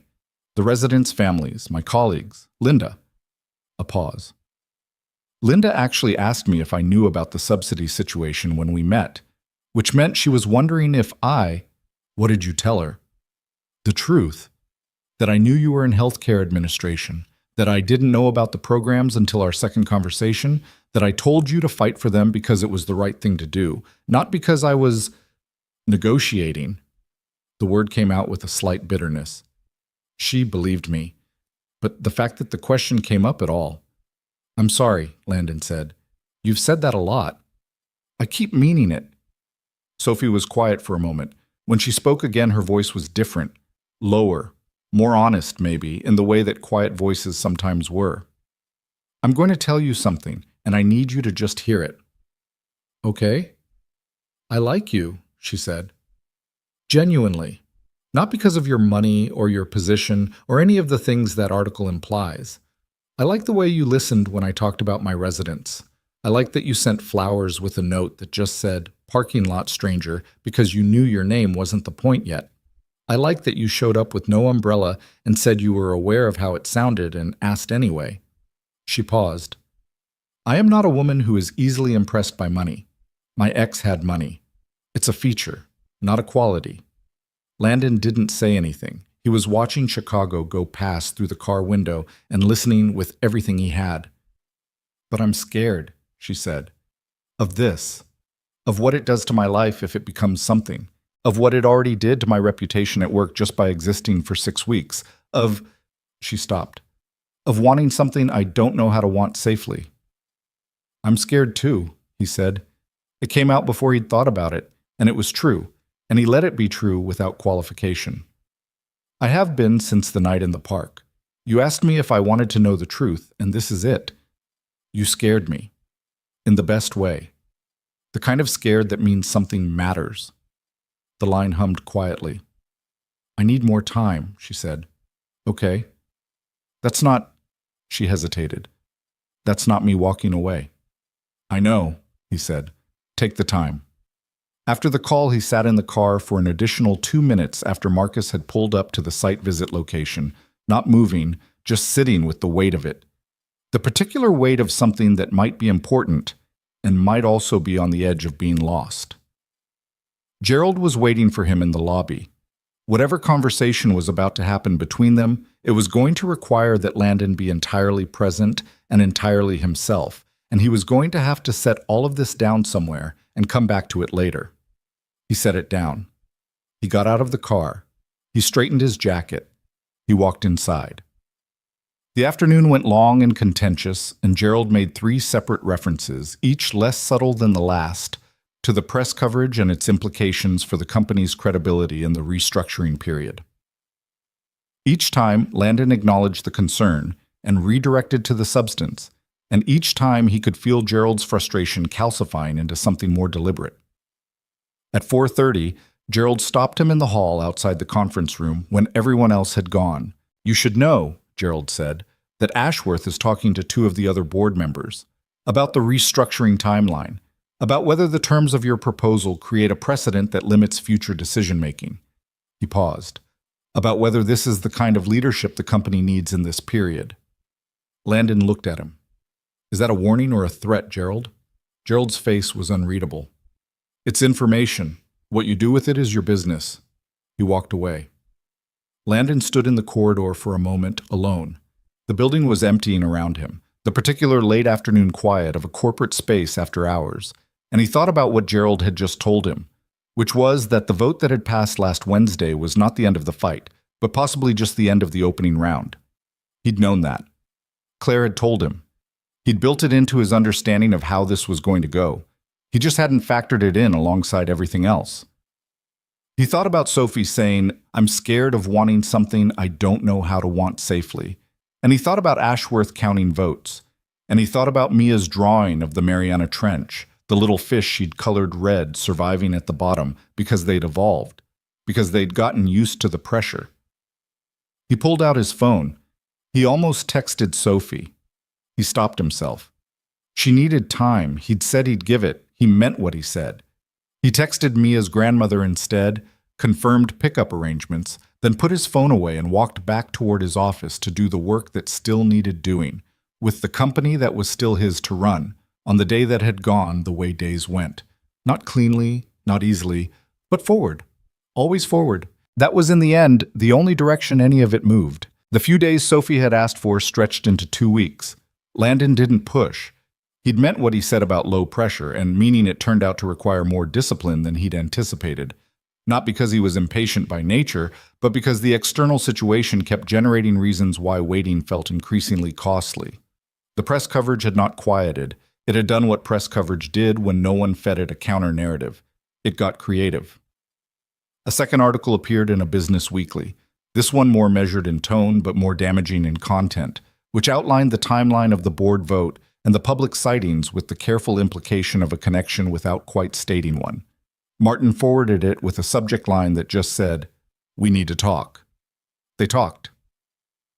Landon authorized a limited statement, 1 paragraph, factual, confirming that the restructuring proposal had been filed before any personal association, providing Claire's documentation of the timeline. He refused to characterize his relationship with Sophie in any way, which Martin told him would be read as confirmation of something significant. Landon told him that was fine. Martin looked at the ceiling briefly before accepting this. What the statement did not stop was the social media commentary, which had moved past the question of conflict of interest into something more personal and more corrosive. Sophie's name was now attached to search results that described her variously as a gold digger, an opportunist, and, in the more charitable interpretations, a charity project. Someone had found her workplace and posted its address. Someone else had found an old Facebook photo of her and Margaret at a family event 3 years ago and was using it to speculate about her background. Landon found out about the Facebook photo from Jordan, who had been quietly monitoring the coverage with the thoroughness of someone who understood that information was better held than discovered. He sat with it for a full minute before asking Jordan to have their legal team review whether anything constituted actionable harassment. Jordan said she'd already started that process. He said thank you. She said of course, and left him alone with it. He wrote Sophie a text that he deleted 3 times before landing on, "I want you to know I'm having our legal team look at some of the targeted posts. Not because you asked, you didn't, because it's the right thing to do and I should have done it sooner." She responded 4 hours later, "Thank you. I didn't know you were doing that." He wrote, "You shouldn't have had to ask." A pause. Then, "Can I call you tonight?" "Yes," he wrote. Immediately. She called at 9.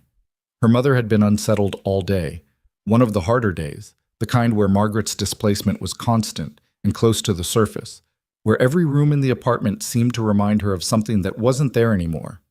Sophie had spent the evening making dinner and watching her mother search through a box of old photographs with the focused intensity of someone looking for something they couldn't name.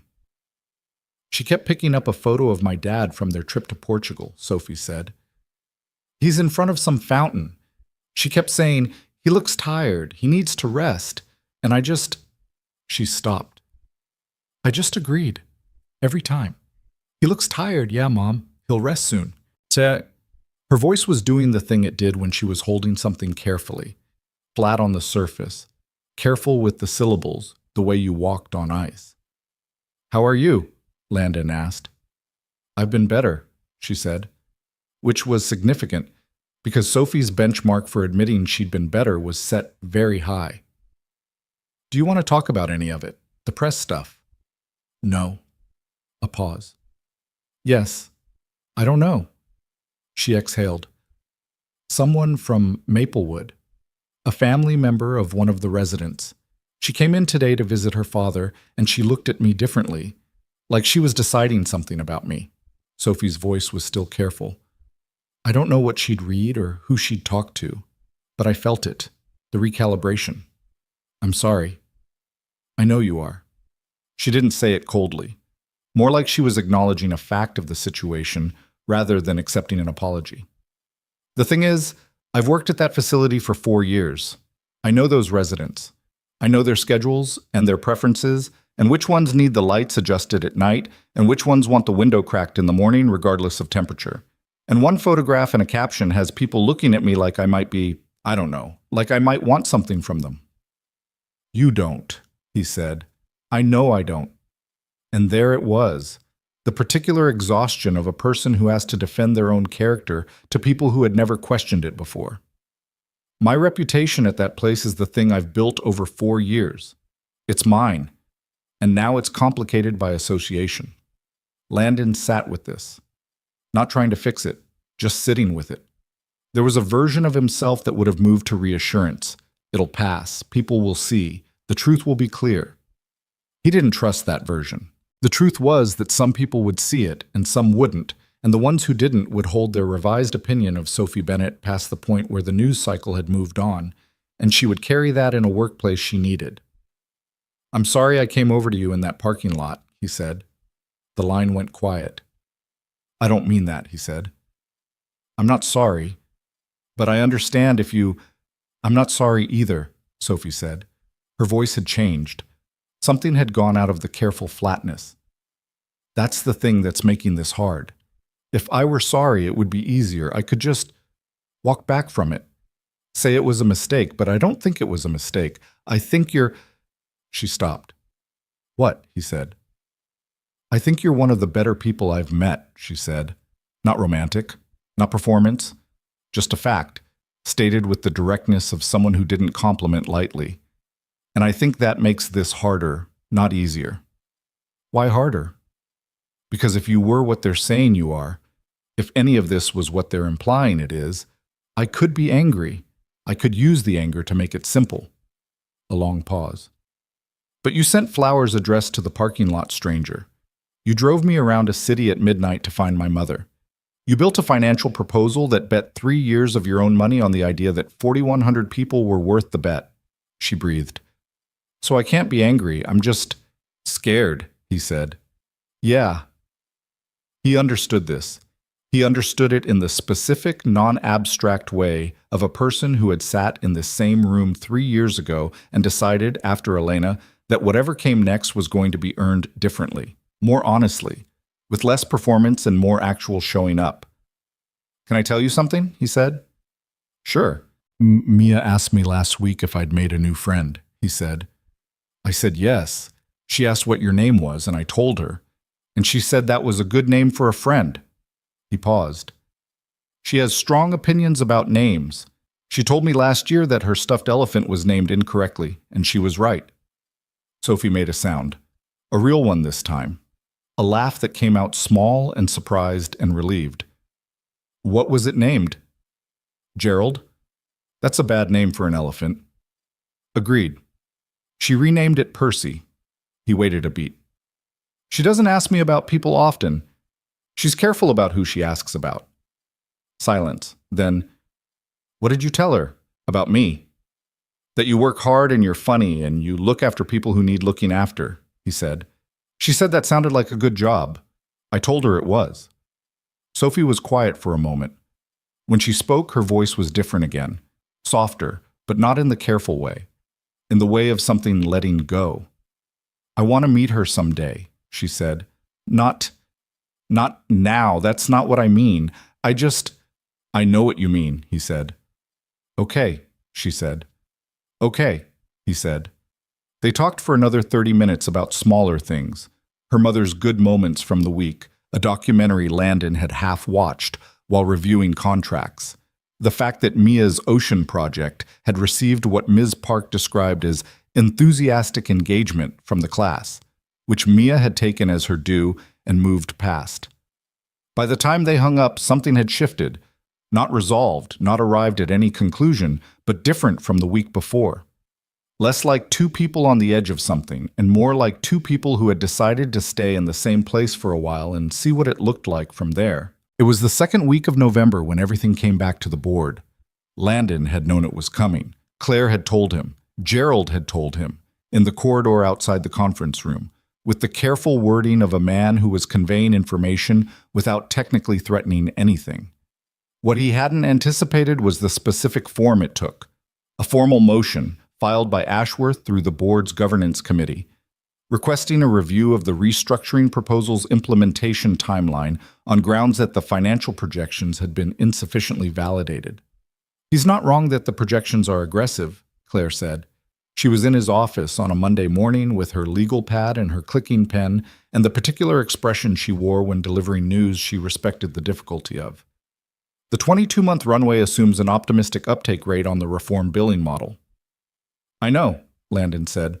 I built the model. He's going to use the press coverage as context, not as formal grounds. He can't, legally, but as context, to argue that your judgment in this area has been compromised. My judgment has not been compromised. I know that, Claire said. The governance committee will decide what they know. The review was scheduled for a Thursday in November, 3 weeks out. Landon spent those 3 weeks doing 3 things: working on a supplemental financial analysis that shored up the projection methodology, managing a company that was still running 17 other programs and serving 1,200 employees who had their own needs and schedules and crises, and spending whatever time remained being a father to a 7-year-old. Mia's birthday had been on the 8th, celebrated with a beetle-themed cake that Rosa had ordered from a bakery that had clearly not received many beetle-themed requests but had executed admirably, and a man in something with Sophie that didn't have a clean name yet but was becoming clearer. He saw Sophie twice in those 3 weeks. Once for coffee, brief, on a Wednesday afternoon when she had a window between a morning shift and an evening medication round.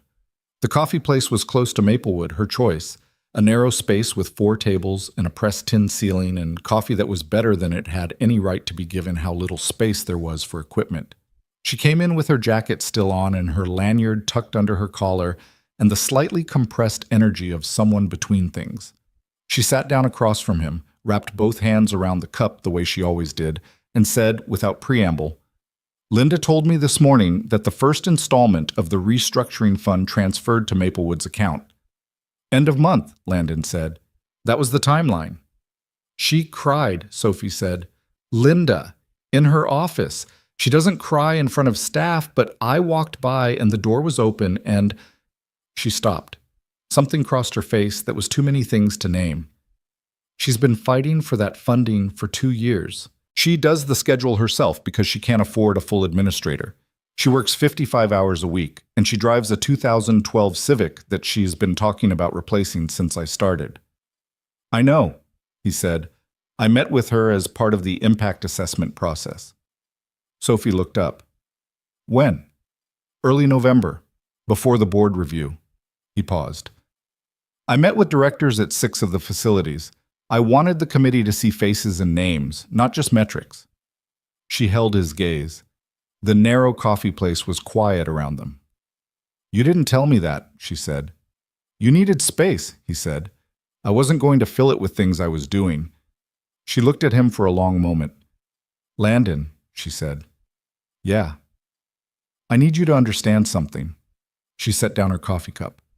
"I have spent the last 4 years being extremely self-sufficient, deliberately, because the alternative was needing people who weren't reliable, and I decided reliable was more important than close." She said this without self-pity, as a statement of her own history. "My ex left, my dad died, my mom is—" she paused, "is becoming someone who needs me in a way that goes in one direction." She looked at the table. "I'm very good at functioning without support. I'm much less good at knowing what to do with it when it shows up." "I know," he said. "You're very consistent," she said. "That's—" she searched for the word. "That's unusual for me, in my experience. I'm aware that's a low bar." "It's not nothing," she said. "Actually," he said, "no, it's not nothing." She picked up her coffee again. The tin ceiling reflected the light in a warm, irregular way. Outside, the November street did what Chicago did in November. The wind moved through it with serious intentions. "I'm still figuring out how to do this," she said. Whatever this is, I'm still figuring it out." "Me too," he said. "You don't seem like you are." "I'm better at not seeming it," he said. "I have a lot of practice managing the appearance of having things sorted." He looked at her honestly. "Inside, I'm fairly uncertain about most of this. I just know that I'm more certain about you than I've been about anything in a long time that doesn't involve my daughter or my company." Sophie looked at him. The looking she did, direct, assessing the absence of performance, was something he'd been on the receiving end of for 2 months now and still hadn't fully gotten used to, which he thought was probably a good sign. "Okay," she said. The same okay she'd been saying since the farmer's market, each time in a slightly different register, each one meaning something slightly different. This one meant, "I believe you." The second time he saw her in November was at Maplewood. This had not been planned. He had a site visit scheduled with Linda, a formal one, part of the implementation process, and Sophie was working. He hadn't told her he was coming because the visit was professional and he'd genuinely not thought to mention it, which turned out to be the right call, because when she walked around a corner in the hallway with a medication cart and found him standing there in conversation with Linda, her expression did something that was involuntary and therefore telling. She recovered fast, but he'd seen it. "Sophie," Linda said, "Mr. Hayes was asking about the staffing transition. I thought maybe you could speak to how the additional coverage has affected the morning rounds."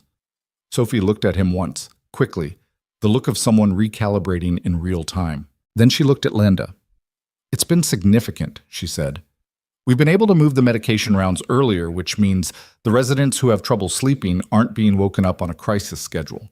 Mr. Delgado's morning routine has normalized by about 20 minutes. "Is that good?" Landon asked. "He times me," Sophie said. "When he has time to time me properly, he's at his best." She said this entirely professionally, and he maintained an entirely professional expression, and Linda, who was not an unobservant woman, looked between the two of them once and then directed her attention to her clipboard. After the formal portion of the visit, Linda took a phone call in her office, and Landon found himself in the hallway alone for a moment. Sophie came back around the corner from the medication round, cart ahead of her, and stopped. "You could have told me you were coming," she said, quietly. "It was a professional visit," he said. "I didn't want to make it feel like more than it was." She considered this. Was that the right call or the convenient one? He thought about it honestly. Possibly both. She nodded slowly. "Mr. Delgado is in room 14, she said. "If you want to understand what this looks like from the inside." She paused. "Totally up to you." He went to room 14. Mr. Delgado was 86, small, sharp-eyed, and was watching a news program at a volume that suggested he had very little patience for anything that wasn't clear. He looked at Landon with the frank assessment of a man who had outlived most of his contemporaries and had therefore stopped allocating patience to people who hadn't earned it. "You're the administrator?" he said. "In a sense," Landon said. "You don't look like an administrator." "What do administrators look like?" Mr. Delgado considered. "Tired and apologetic," he said. "You look like something else." He muted the news. "Sit down. You're blocking the screen." Landon sat. They talked for 22 minutes. Mr. Delgado asked him directly about the restructuring.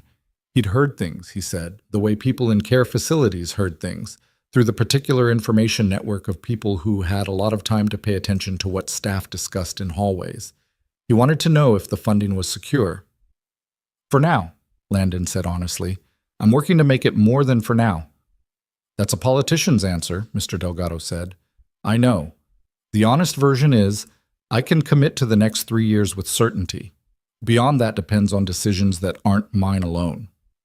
Mr. Delgado looked at him for a moment. "Sophie said you were in healthcare," he said. "I am."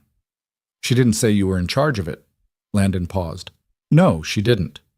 "Why not?" "I think she was deciding what was relevant," Landon said. Mr. Delgado made a sound that might have been approval. "She's careful," he said, "about what's relevant." He looked at the muted news program. "She's also the only person in this building who gets the oatmeal right. I've told her this. She should know her value." "I think she does," Landon said. "People who know their value don't usually need it confirmed," Mr. Delgado said. "People who've had it questioned do." Landon sat with that for a moment. "You're not just here for the site visit," Mr. Delgado said. "Not a question." "No," Landon said. Mr. Delgado nodded once. Then he unmuted the news, which was dismissal. Landon thanked him. As he reached the door, Mr. Delgado said, without looking away from the screen, "If she trusts you enough to let you meet us, don't be someone she has to untrust. That's work I shouldn't have to watch her do." Landon stopped in the doorway. "No," he said. "It's not." He found Sophie in the hallway, wrapping up the last of the medication round. She saw his face and waited. "He told me about the oatmeal," Landon said. "He tells everyone about the oatmeal. He also said other things." Landon paused. "He's remarkable." Sophie looked at the closed door of room 14 with an expression he recognized by now. The particular complicated affection of someone who had been responsible for a difficult person for long enough that the difficulty had become a feature. "He doesn't let just anyone sit in his room," she said. "He usually tells people he's busy." "He told me I was blocking the screen. That's basically a welcome," she said. Linda reappeared at the end of the hall, phone back in her pocket, and the professional geometry of the afternoon reasserted itself. Landon wrapped up with Linda, reviewed the staffing documents she'd prepared, answered 2 questions about the billing model timeline. Sophie moved back into the rhythm of her shift. He did not stop her as she passed, though she glanced at him once, a quick, private look, the kind that existed in a completely separate register from everything around it. He drove back to the office with Marcus and spent the afternoon on the supplemental financial analysis for the governance review. The Thursday of the review arrived cold and overcast in the way of late November days that hadn't decided whether to snow. Landon wore a dark suit and drank his coffee standing at the window of his office, looking at the lake, which was the color of iron today. He had prepared. He had done everything that preparation could do. The supplemental analysis addressed every methodological concern that could be raised about the projection model. Claire had reviewed it 4 times. Jordan had formatted it with the precision of someone who understood that presentation was not separate from substance. What Landon could not prepare for was the room, and rooms were always the variable. There were 11 people in the governance committee meeting. Ashworth was on screen again, jacket different, same time zone. Gerald was present in a way that was difficult to describe. He was sitting, he was quiet, but the quality of his attention had the focused stillness of someone who was waiting to see how something played out before deciding where they stood. The formal review took 40 minutes. Landon presented. The committee asked questions, some technical, some that were technical in form, but pointed in intent. Ashworth asked 3 questions, each one precisely calibrated to create doubt without being dismissible, and Landon answered each one with the supplemental data and the directness of someone who was not interested in performing certainty, but also would not be backed into false uncertainty. The projection methodology accounts for a conservative uptake rate, Landon said. I built the model to survive an underperformance scenario. If the billing reform hits 60% of projected uptake, which would require significant market headwinds, the fund still bridges the gap. I've run it both ways. And if the program underperforms at 40%, Ashworth asked, then I absorb additional personal cost. He said it flat, without drama, which I've documented in the supplemental as a contingency commitment. The room was quiet. You're willing to put more of your own money on this, said a board member named Patricia Osei, who ran her own healthcare nonprofit and had voted yes in the original meeting and whose expression now was unreadable. If that's what it requires, Landon said. Yes. Ashworth looked at him from the screen. Why? The room went still in a different way, not the stillness of professional calculation. Something else. Landon took a breath. He set down the pen he'd been holding and looked at the screen. Because I spent 2 hours in a restaurant with a woman who told me about an 86-year-old man who times his oatmeal, he said. And 3 hours in a city at midnight helping find her mother, who has dementia and was sitting on a park bench waiting for her dead husband to come back from the grocery store. He paused. And I spent one afternoon in a care facility room with that same 86-year-old man who told me the only person in the building who gets the oatmeal right is his caregiver. And I thought about 4,100 people who have caregivers like that. And I thought about what it means when the systems that support those caregivers are called liabilities. He looked at the room. That's why. Silence. Gerald was looking at the table. Patricia Osei uncapped her pen and wrote something on her notepad. She didn't show it to anyone. Ashworth was quiet for a long moment. Then, this is going to follow you, Landon. The personal association. The press. I know, Landon said. It will color board confidence in your objectivity going forward. Then the board will have to decide whether they'd rather have a CEO with no convictions or one who's transparent about them, Landon said. I'd argue the latter is more valuable and more rare. Another silence. The vote on the review was called at 11:12. 7-4 to confirm the proposal is submitted, no required modifications, implementation to proceed. The margin was narrower than before, but it held. Afterward, in the corridor outside the committee room, Patricia Osei stopped him. She was 60, brisk, spoke in short, complete sentences that arrived without preamble. The woman, she said. The caregiver. Is she worth it? Landon considered the question carefully. She'd be offended by the framing, he said. She's worth a lot of things, but she's not the reason I built the proposal. Patricia looked at him. But she's the reason you understand it, she said. Yes, he said. She is. Patricia nodded once. Good, she said. Leadership that understands what it's deciding about is less common than it should be. She walked away. He stood in the corridor and took a breath. He'd won again, narrowly, with cost.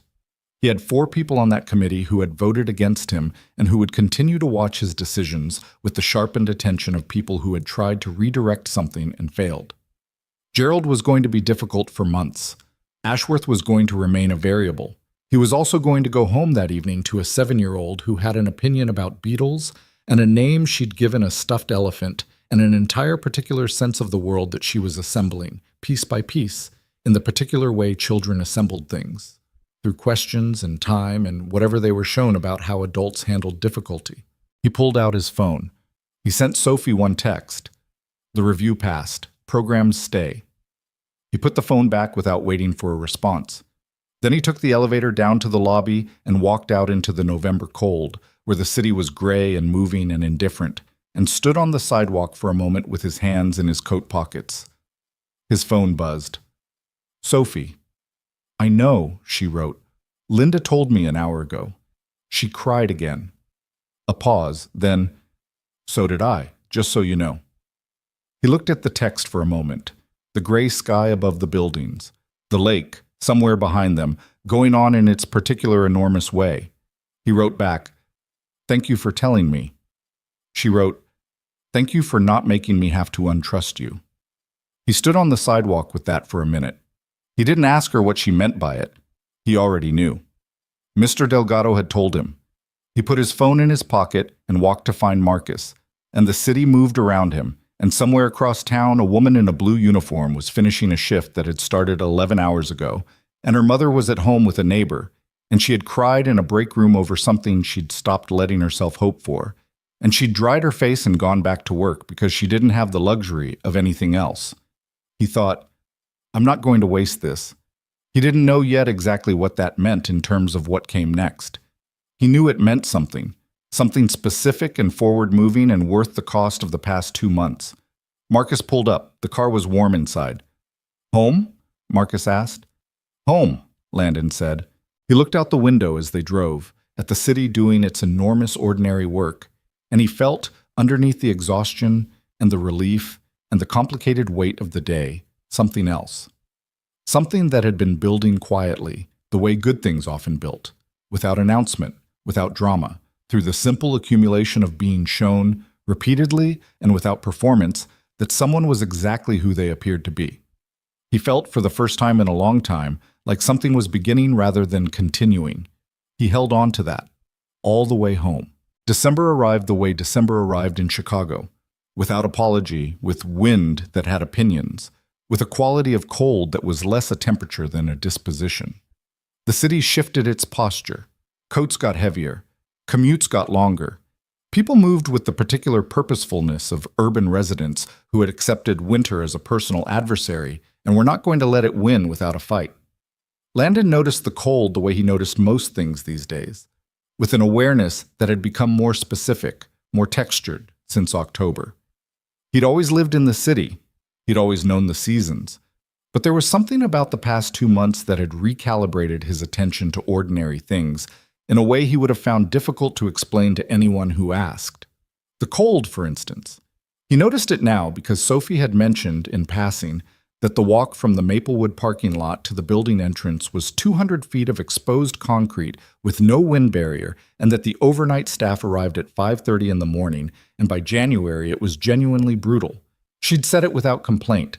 She'd said it because he'd asked about the facility's physical plant, and she'd answered honestly.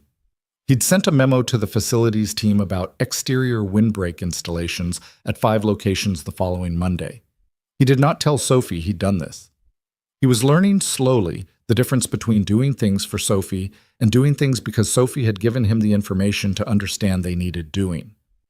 The distinction mattered to her. It mattered to him, too, once he understood it clearly, because the difference was the difference between a gesture and a change.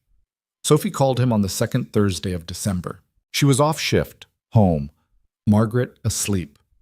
She'd been doing this more often over the past few weeks, calling in the evening, after the day had settled. It wasn't a scheduled thing. It was just a pattern that had developed, the way patterns develop between people who were becoming part of each other's daily architecture without having made a formal decision about it. Mrs. Okafor asked about you today, she said. He was in the kitchen eating reheated soup Rosa had left, and the image of Mrs. Okafor, whom he knew entirely through Sophie's accounts of her margin notes and her book loans and her exacting opinions about emphasis, arriving in conversation as if she were already acquainted with him, was quietly startling. What did she ask? He said. She asked if the man from the site visit was the one I'd been talking to. Sophie paused. I told her yes. She said, and I'm quoting exactly, he has a trustworthy face, not a handsome face, a trustworthy one. That is more useful. Landon laughed.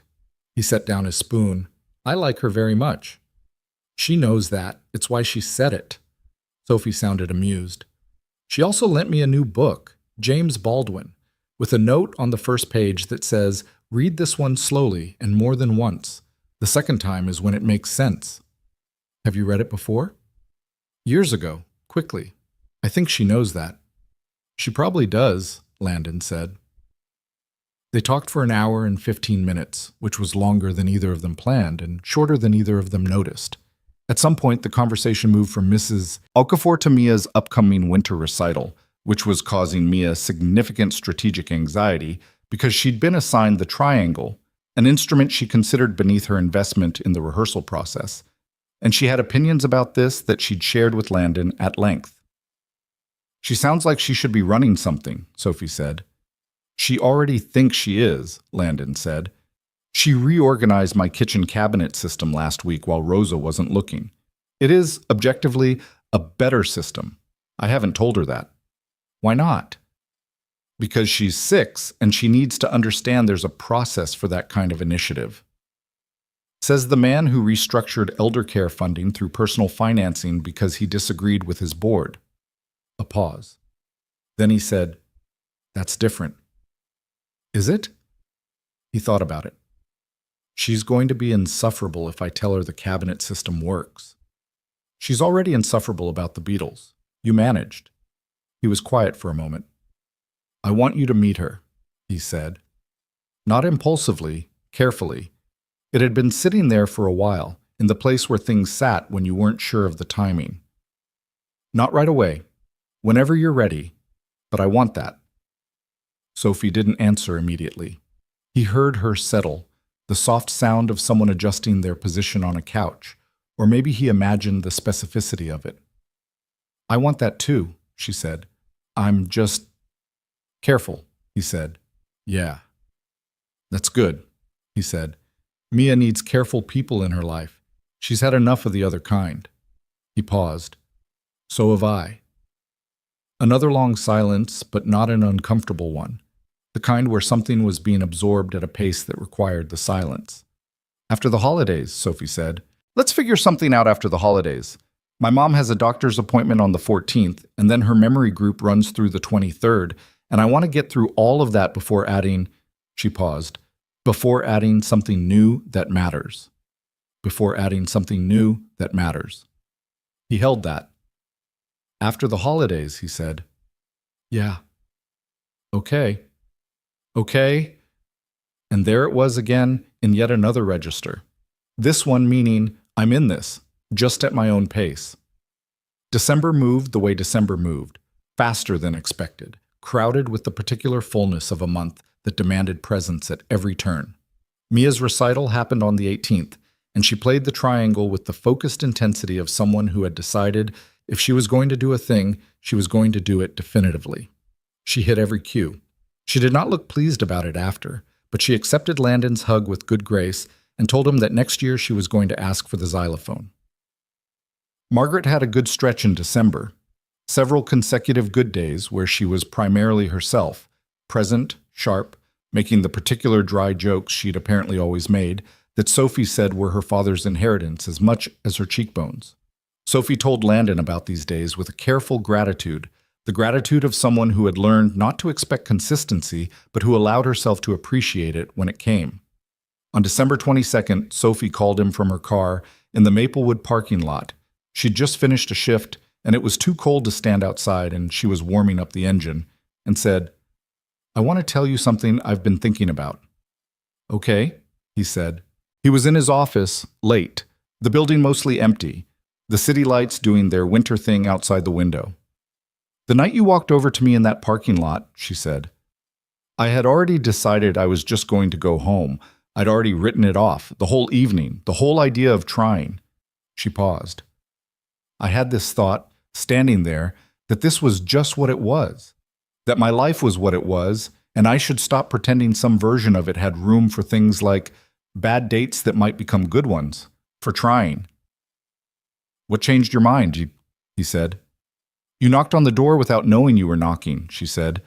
"You just walked over and asked if I was all right with absolutely no game to it, no smoothness. You said you were aware of how it sounded. That was what got me." She was quiet for a second. Most people don't lead with awareness of how they sound. They just sound how they sound and let you deal with it. He remembered the parking lot, the rain, the particular awkwardness of a 6'1" man in an expensive coat trying to communicate benign intentions. I didn't have a plan, he said. I know, that was the thing. He sat with this for a moment. Outside his window, Chicago was doing its late-night thing. Less traffic, more quiet. The lake invisible in the dark, but present the way the lake was always present, as a weight of water and air at the edge of everything. Sophie, he said. Yeah. I'm in this, he said. I want you to know that clearly, not as a speech, just as a fact you should have. A breath. I know, she said. Good. I'm in it too, she said. I know, he said. We've established you're careful. It's a feature, she said. I know that too, he said. She laughed, quietly, in her cold car in the Maplewood parking lot, and he sat in his office 22 floors above the city and listened to it, and it was, he thought, one of the better moments of a year that had had some genuinely good ones. The community healthcare event was in March. It was organized by the Chicago Regional Health Coalition, an industry body that Landon had been involved with for years. And the theme this year was, with the particular earnestness of such things, care without compromise. The event occupied 2 floors of a convention center downtown and was attended by facility administrators, healthcare workers, policy people, nonprofit directors, a smattering of elected officials who showed up early for the photo opportunity and left before the breakout sessions. Landon was on the program as a speaker. He was talking about the restructuring model, not personally, but as a case study in sustainable care program finance. The deck had been built by Jordan, refined by Claire, reviewed by Martin with the specific concern of a man who had spent months managing the narrative around Hayes Medical, and was determined that this public appearance land correctly. It landed correctly because Landon spoke from the data and didn't try to make it more than it was. He stood at the podium and talked about 4,100 people in a billing reform model and a 22-month projection that was now, 4 months in, tracking slightly ahead of schedule. He talked about what community impact assessment actually looked like when you built it from the facility level up rather than from the spreadsheet down. He did not make it personal. He did not mention the parking lot or the park at midnight or the oatmeal. He did not need to. The room understood from the substance of it that someone had been paying attention in a way that went past the numbers. Sophie had not planned to attend the event. She had mentioned it to Landon in passing in February when she saw the registration notice come through the Maplewood staff email. Linda was sending a small team to the breakout sessions on caregiver retention and facility compliance. Sophie wasn't on the list. She had a Saturday shift. The Saturday shift got covered. A colleague named Danny, who had been at Maplewood for 2 years and with whom Sophie had the particular friendship of people who worked hard in the same difficult place, offered to swap without being asked. Just go, Danny said. You haven't had a Saturday off since October. I had one in November, Sophie said. The farmer's market one doesn't count, Danny said. That was still a mission. You brought apples home for your mom. Sophie had not told Danny everything. She'd told her enough. Danny was the kind of person who accepted enough and didn't push for everything, which was exactly why Sophie had told her enough. She registered for the event the night of the swap. She hadn't told Landon she was going. She almost did, twice. Once by text, which she started and deleted. Once by phone, which she considered and didn't initiate. She examined why she hadn't told him and arrived, honestly, at the fact that she wanted to see him in his world before she was seen in it. She wanted to watch him from the outside. The professional version, the public version, the person who gave speeches at industry events and had his name on things, and see if that person was the same person who had stood in a parking lot with no umbrella asking if she was all right. She arrived at the convention center at 9:15. She got a badge and a program and a cup of conference coffee that confirmed some things were universal regardless of funding level. She went to the first breakout session, the caregiver retention one, and sat in the back and took notes, because she was there for the content too, genuinely, and because she was good at doing 2 things at once. At 11:30, she drifted toward the main hall for the keynote portion. She found a seat on the aisle, 3rd row from the back, and she watched the program. She watched 2 speakers she didn't know. She watched a panel discussion about Medicaid policy that was substantive and mildly depressing. She watched a facilities director from Milwaukee give a presentation about staff scheduling software that was more interesting than it had any right to be. And then Landon walked to the podium. She had seen him in a suit. She had seen him in the board meeting context through the lens of the news coverage. She had seen him in the narrow coffee place with his jacket on and his attention entirely on her. She had seen him in his kitchen on a video call once, in jeans, with Mia appearing briefly in the background to announce something important about a caterpillar before being redirected. She had not seen him in a room like this, doing what he actually did. He was good at it. That was the first thing she noted, with the honest objectivity of someone trying to see clearly. He wasn't a performer. He didn't have the oiled charisma of people who spent a lot of time behind podiums. He was direct and specific, and occasionally almost blunt. And when he said a number, he said what the number meant before anyone could decide what it meant for themselves. He used the phrase, "these are people," 3 times in 20 minutes, each time in a context that made it impossible to treat it as rhetorical. She thought, he's the same. That was the thing she'd come to find out, the thing she'd been circling for months without saying its name directly. She'd needed to know if the man who drove through the city at midnight to help find her mother was the same man who stood in front of an industry audience and talked about eldercare funding. If the person who listened to her talk about Mr. Delgado's stopwatch was the same person who'd built a financial proposal around the fact that the stopwatch mattered. He was the same. It shouldn't have been surprising. It was. She realized, sitting in the 3rd row from the back of a convention center in March, that she had been holding something at a measured distance for 5 months. Not because she didn't trust him. She did trust him. More than she'd planned to, more than she was comfortable with at first. She'd been holding it at a measured distance because of the weight of it. Because trust, for her, had a cost attached to it from enough experiences that she'd learned to be strategic with it. She'd been strategic. She'd been careful. She'd taken her time and she'd watched him. And she'd let the evidence accumulate rather than the feeling rush, because she'd learned that feelings rush toward things that weren't always worth the rushing. The evidence had accumulated. After the keynote, she stayed in her seat while the room moved and shuffled and broke into the corridor conversation that followed. She was thinking about whether to find him, or wait, or simply go home and call him tonight and tell him she'd been there. Each option had its own shape. Each one led somewhere different. She was still deciding when she felt the particular shift in a room's attention that sometimes preceded a person entering it, or in this case, crossing it. He saw her from 30 feet away. She knew, when he stopped mid-step, mid-conversation with someone who had been saying something to him that she had just made irrelevant, that he hadn't known she was there. His face did something she didn't have the vocabulary for exactly. Surprise, yes, but under it something else. Something that looked like the particular relief of a person who has been waiting for something without being able to name what they were waiting for. He said something brief to the person beside him, an apology or an excuse or something, and crossed the room. He stopped in front of her. He looked at her. "You didn't tell me you were coming," he said. "No," she said. "Why?" She looked at him honestly. "I wanted to see you in your world before I was in it," she said. "I needed to know if you were the same person." He was quiet for a moment. "And?" "You're the same person," she said. Something in his face settled. Not relief, exactly. More like the resolution of something that had been held in tension for a long time. They stood in the middle of a thinning convention hall, surrounded by the residual noise of an industry event wrapping into its lunch break, and neither of them said anything for a moment. "I've been thinking," Sophie said. "About what?" "About what I want." She said it directly, the way she said most things.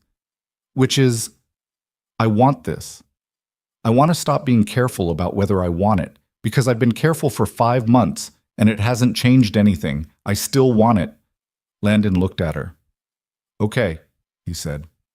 "Okay," she said. Then, "Was that anticlimactic?" "No," he said.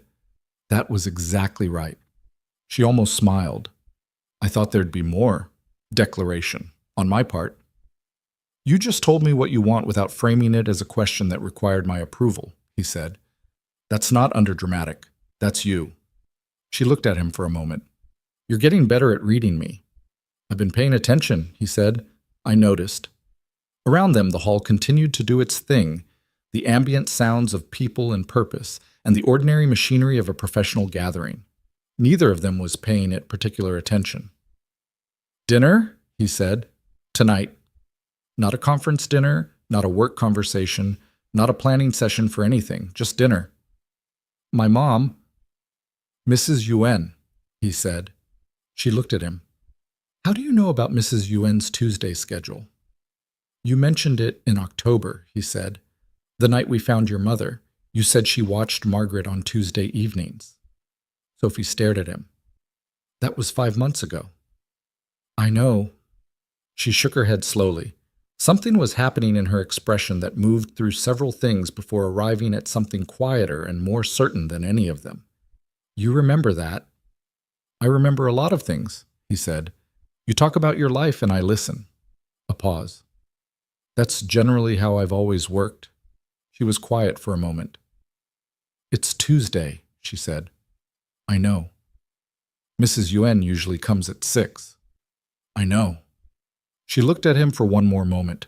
The particular looking she did, the assessing, the measuring, the taking in of information without the performance of receiving it. He stood in front of her and let her look because he understood by now that this was how she arrived at things. Not through impulse, through consideration, through the careful accumulation of evidence and the honest acknowledgement of what the evidence suggested.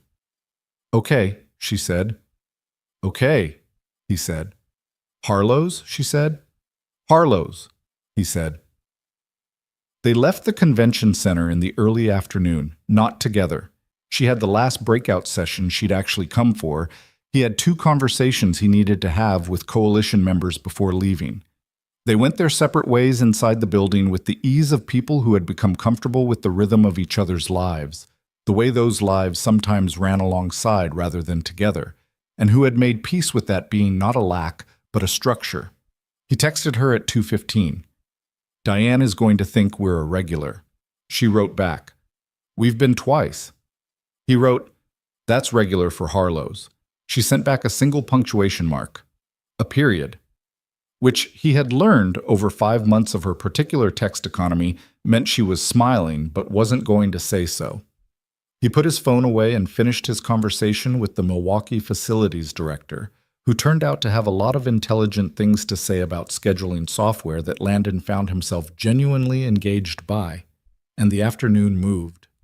He picked Mia up from his mother-in-law, Ruth's house, at 4 o'clock. Ruth was Elena's mother, a small, precise woman of 71 who had managed her grief over her daughter's death with the same practical resilience that Elena had apparently inherited from her, and who had been an essential, non-negotiable presence in Mia's life since birth. She greeted Landon at the door with the warmth of a woman who had decided years ago that Landon's relationship with her granddaughter was the thing that mattered and who supported it without condition.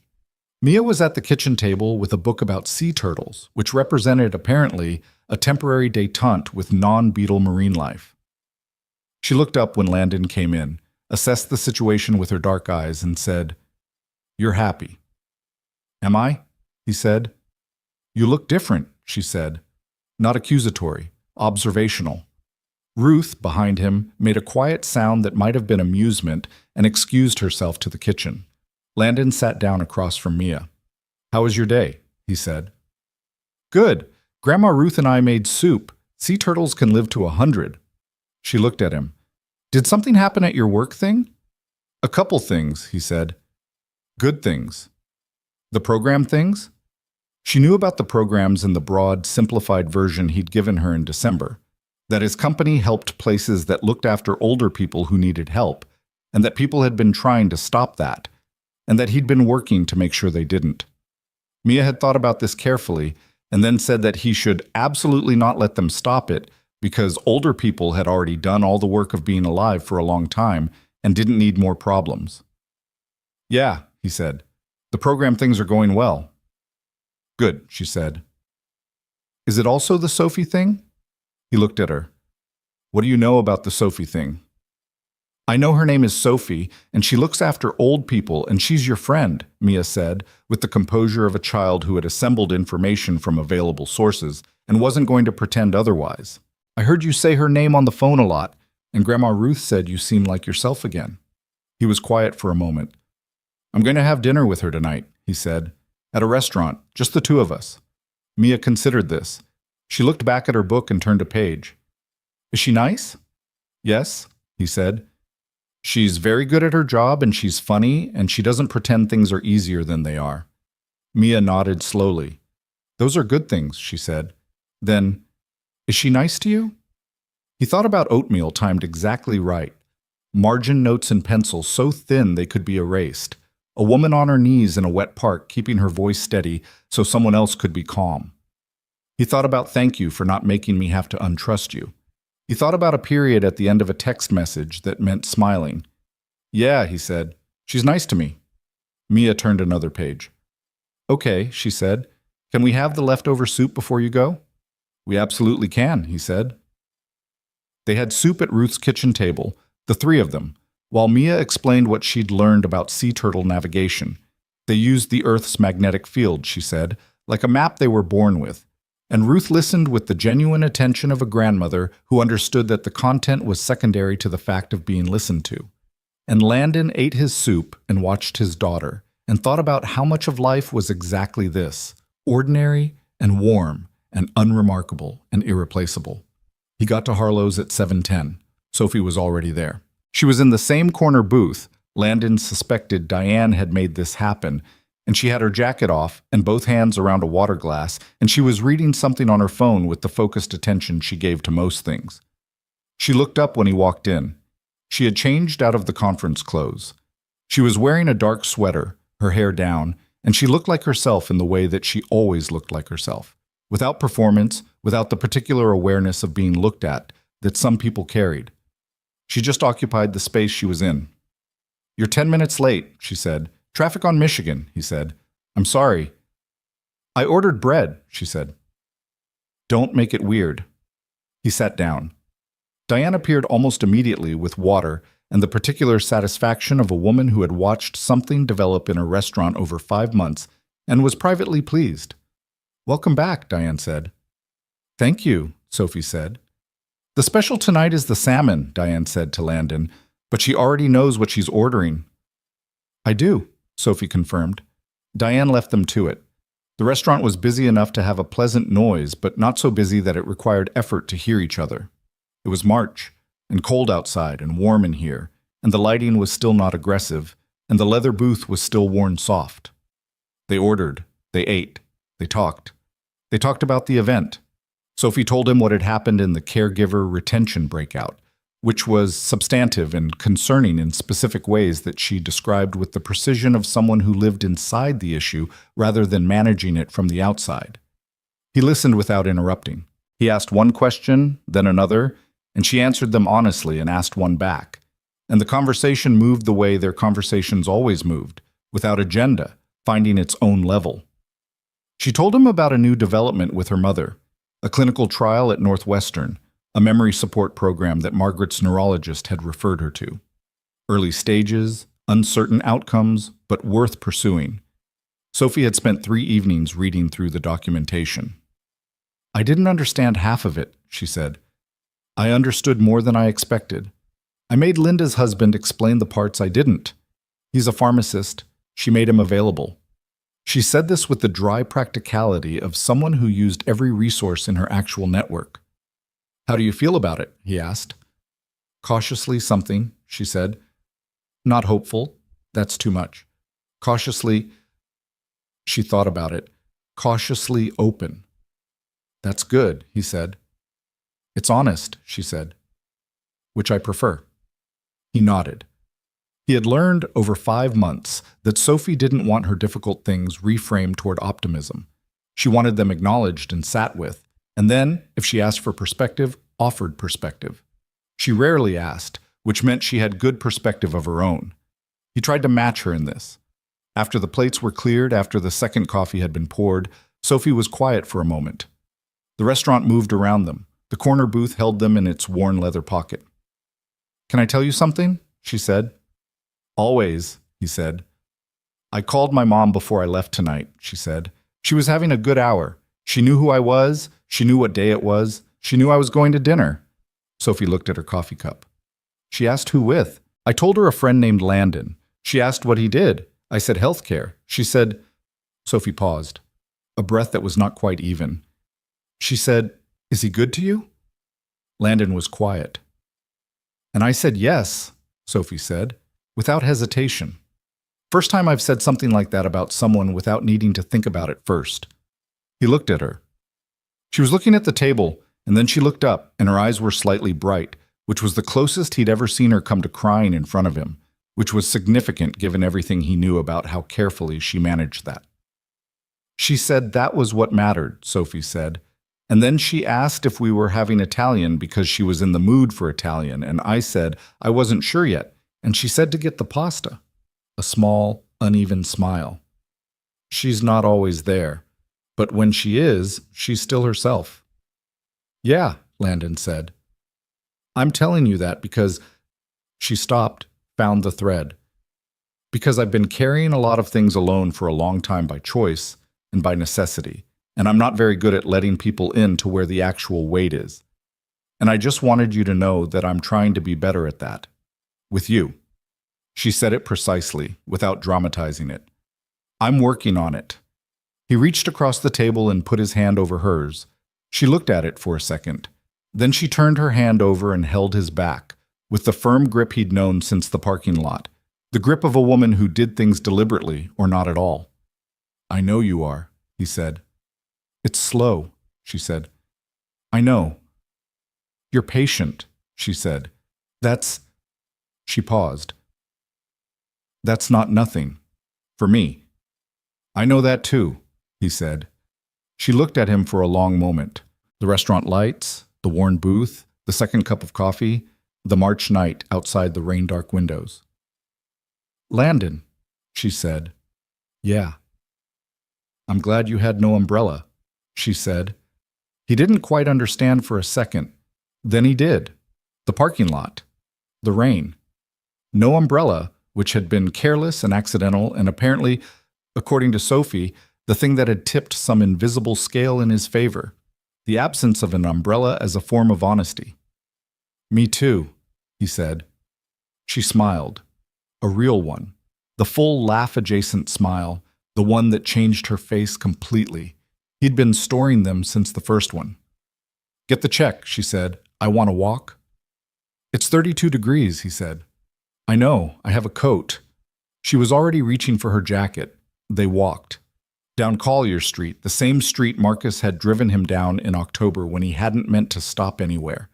The same bare trees, the same lit storefronts, the same city moving around them in the cold dark. Sophie walked with her hands in her coat pockets and her breath making small clouds and her shoulder occasionally close enough to his that it would have been easy, natural, to close the remaining distance between them. At the corner of Collier and Marsh, the same corner, the same traffic light, Sophie stopped. He stopped beside her. She looked at the restaurant across the street. Bianchi's with the striped green awning and the Tuesday night prefix sign that had been updated to Thursday. The parking lot was lit and ordinary and completely unremarkable. Right there, she said. Yeah, he said. She looked at the parking lot for a moment.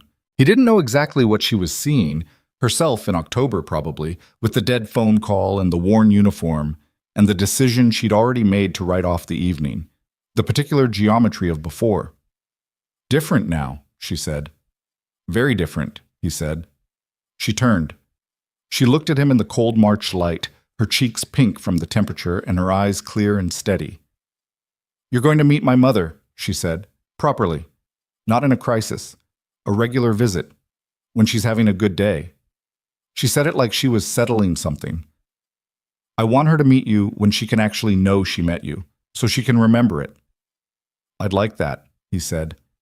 And Mia, she said, after the holidays became after New Year's, became after I figure it out. And I think I've figured it out enough. I want to meet her. She looked at him. Kids can tell things. She'll probably tell me what to think about you in the first 10 minutes. She'll tell you about Beatles, he said. and then she'll give you her assessment based on how you receive the beetle information. I'll receive it well, Sophie said. I like beetles. You don't like beetles. I'll learn to like beetles. She paused. For the important things, I'm adaptable. He looked at her. The corner, the cold, the light from the traffic signal turning from red to green to red again because no one was crossing. The city going on at the edges of them, indifferent and enormous, the way cities always were. He thought about the parking lot, about the decision to park the car, which he hadn't decided so much as simply done. The way you did things that you hadn't planned because something in you recognized that the planned route was wrong. He thought about Marcus watching him in the rear view and not moving when the light turned green, and about whether that had been Marcus's decision or its own. He thought about 4,100 people behind a spreadsheet row, and a woman who had given them faces by simply describing her Tuesday. He thought about what his daughter had said at the kitchen table 4 months ago with a sea turtle book open in front of her. Is she nice to you? And how quickly he'd known the answer. He thought about the things that didn't announce themselves, the things that arrived like rain that got through your collar before you noticed, quietly, coldly, changing the temperature of everything without making a scene about it. Sophie, he said. Yeah. I'm in this, he said. Not the same as when he'd said it in December. This time it meant something more specific, more forward, more committed to a direction rather than simply a present state. Completely. For as long as you'll have me in it. She looked at him for a long time, long enough that a car turned the corner and moved past them, and the traffic light cycled twice. That's a lot, she said. I know. I might need you to say it again in 6 months. I'll say it in 6 months, he said. And after that. She nodded slowly. Then she stepped forward and closed the distance between them. Not dramatically, not like a scene, just simply the way she did things. And when he put his arms around her, she leaned into it with the particular quality of someone who had finally, after a long time carrying things alone, decided to set something down. They stood on the corner of Collier and Marsh in 32-degree March weather, and the city moved around them without caring at all, and the traffic light cycled through its colors, and somewhere across town Mr. Delgado's stopwatch was probably on his nightstand, and Mrs. Okafor's pencil was probably marking something in a margin, and Margaret Bennett was probably asleep in her apartment with an old photograph somewhere nearby, and Mia was at Ruth's house already asleep with 3 stuffed animals in a specific order that only she understood, and the lake was out there in the dark doing what the lake did. None of it was neat. None of it was resolved in the clean way of things that didn't have ongoing costs. The programs were funded for 3 years, and after 3 years, there would be another fight. Margaret's trial was cautiously open. Gerald Whitmore was still difficult and would continue to be. Sophie still had 3 evenings a month that didn't belong to someone else. Mia was going to ask the beetle question, and Sophie was going to have to genuinely learn to receive beetle information, and that was going to be a whole thing. But there was this.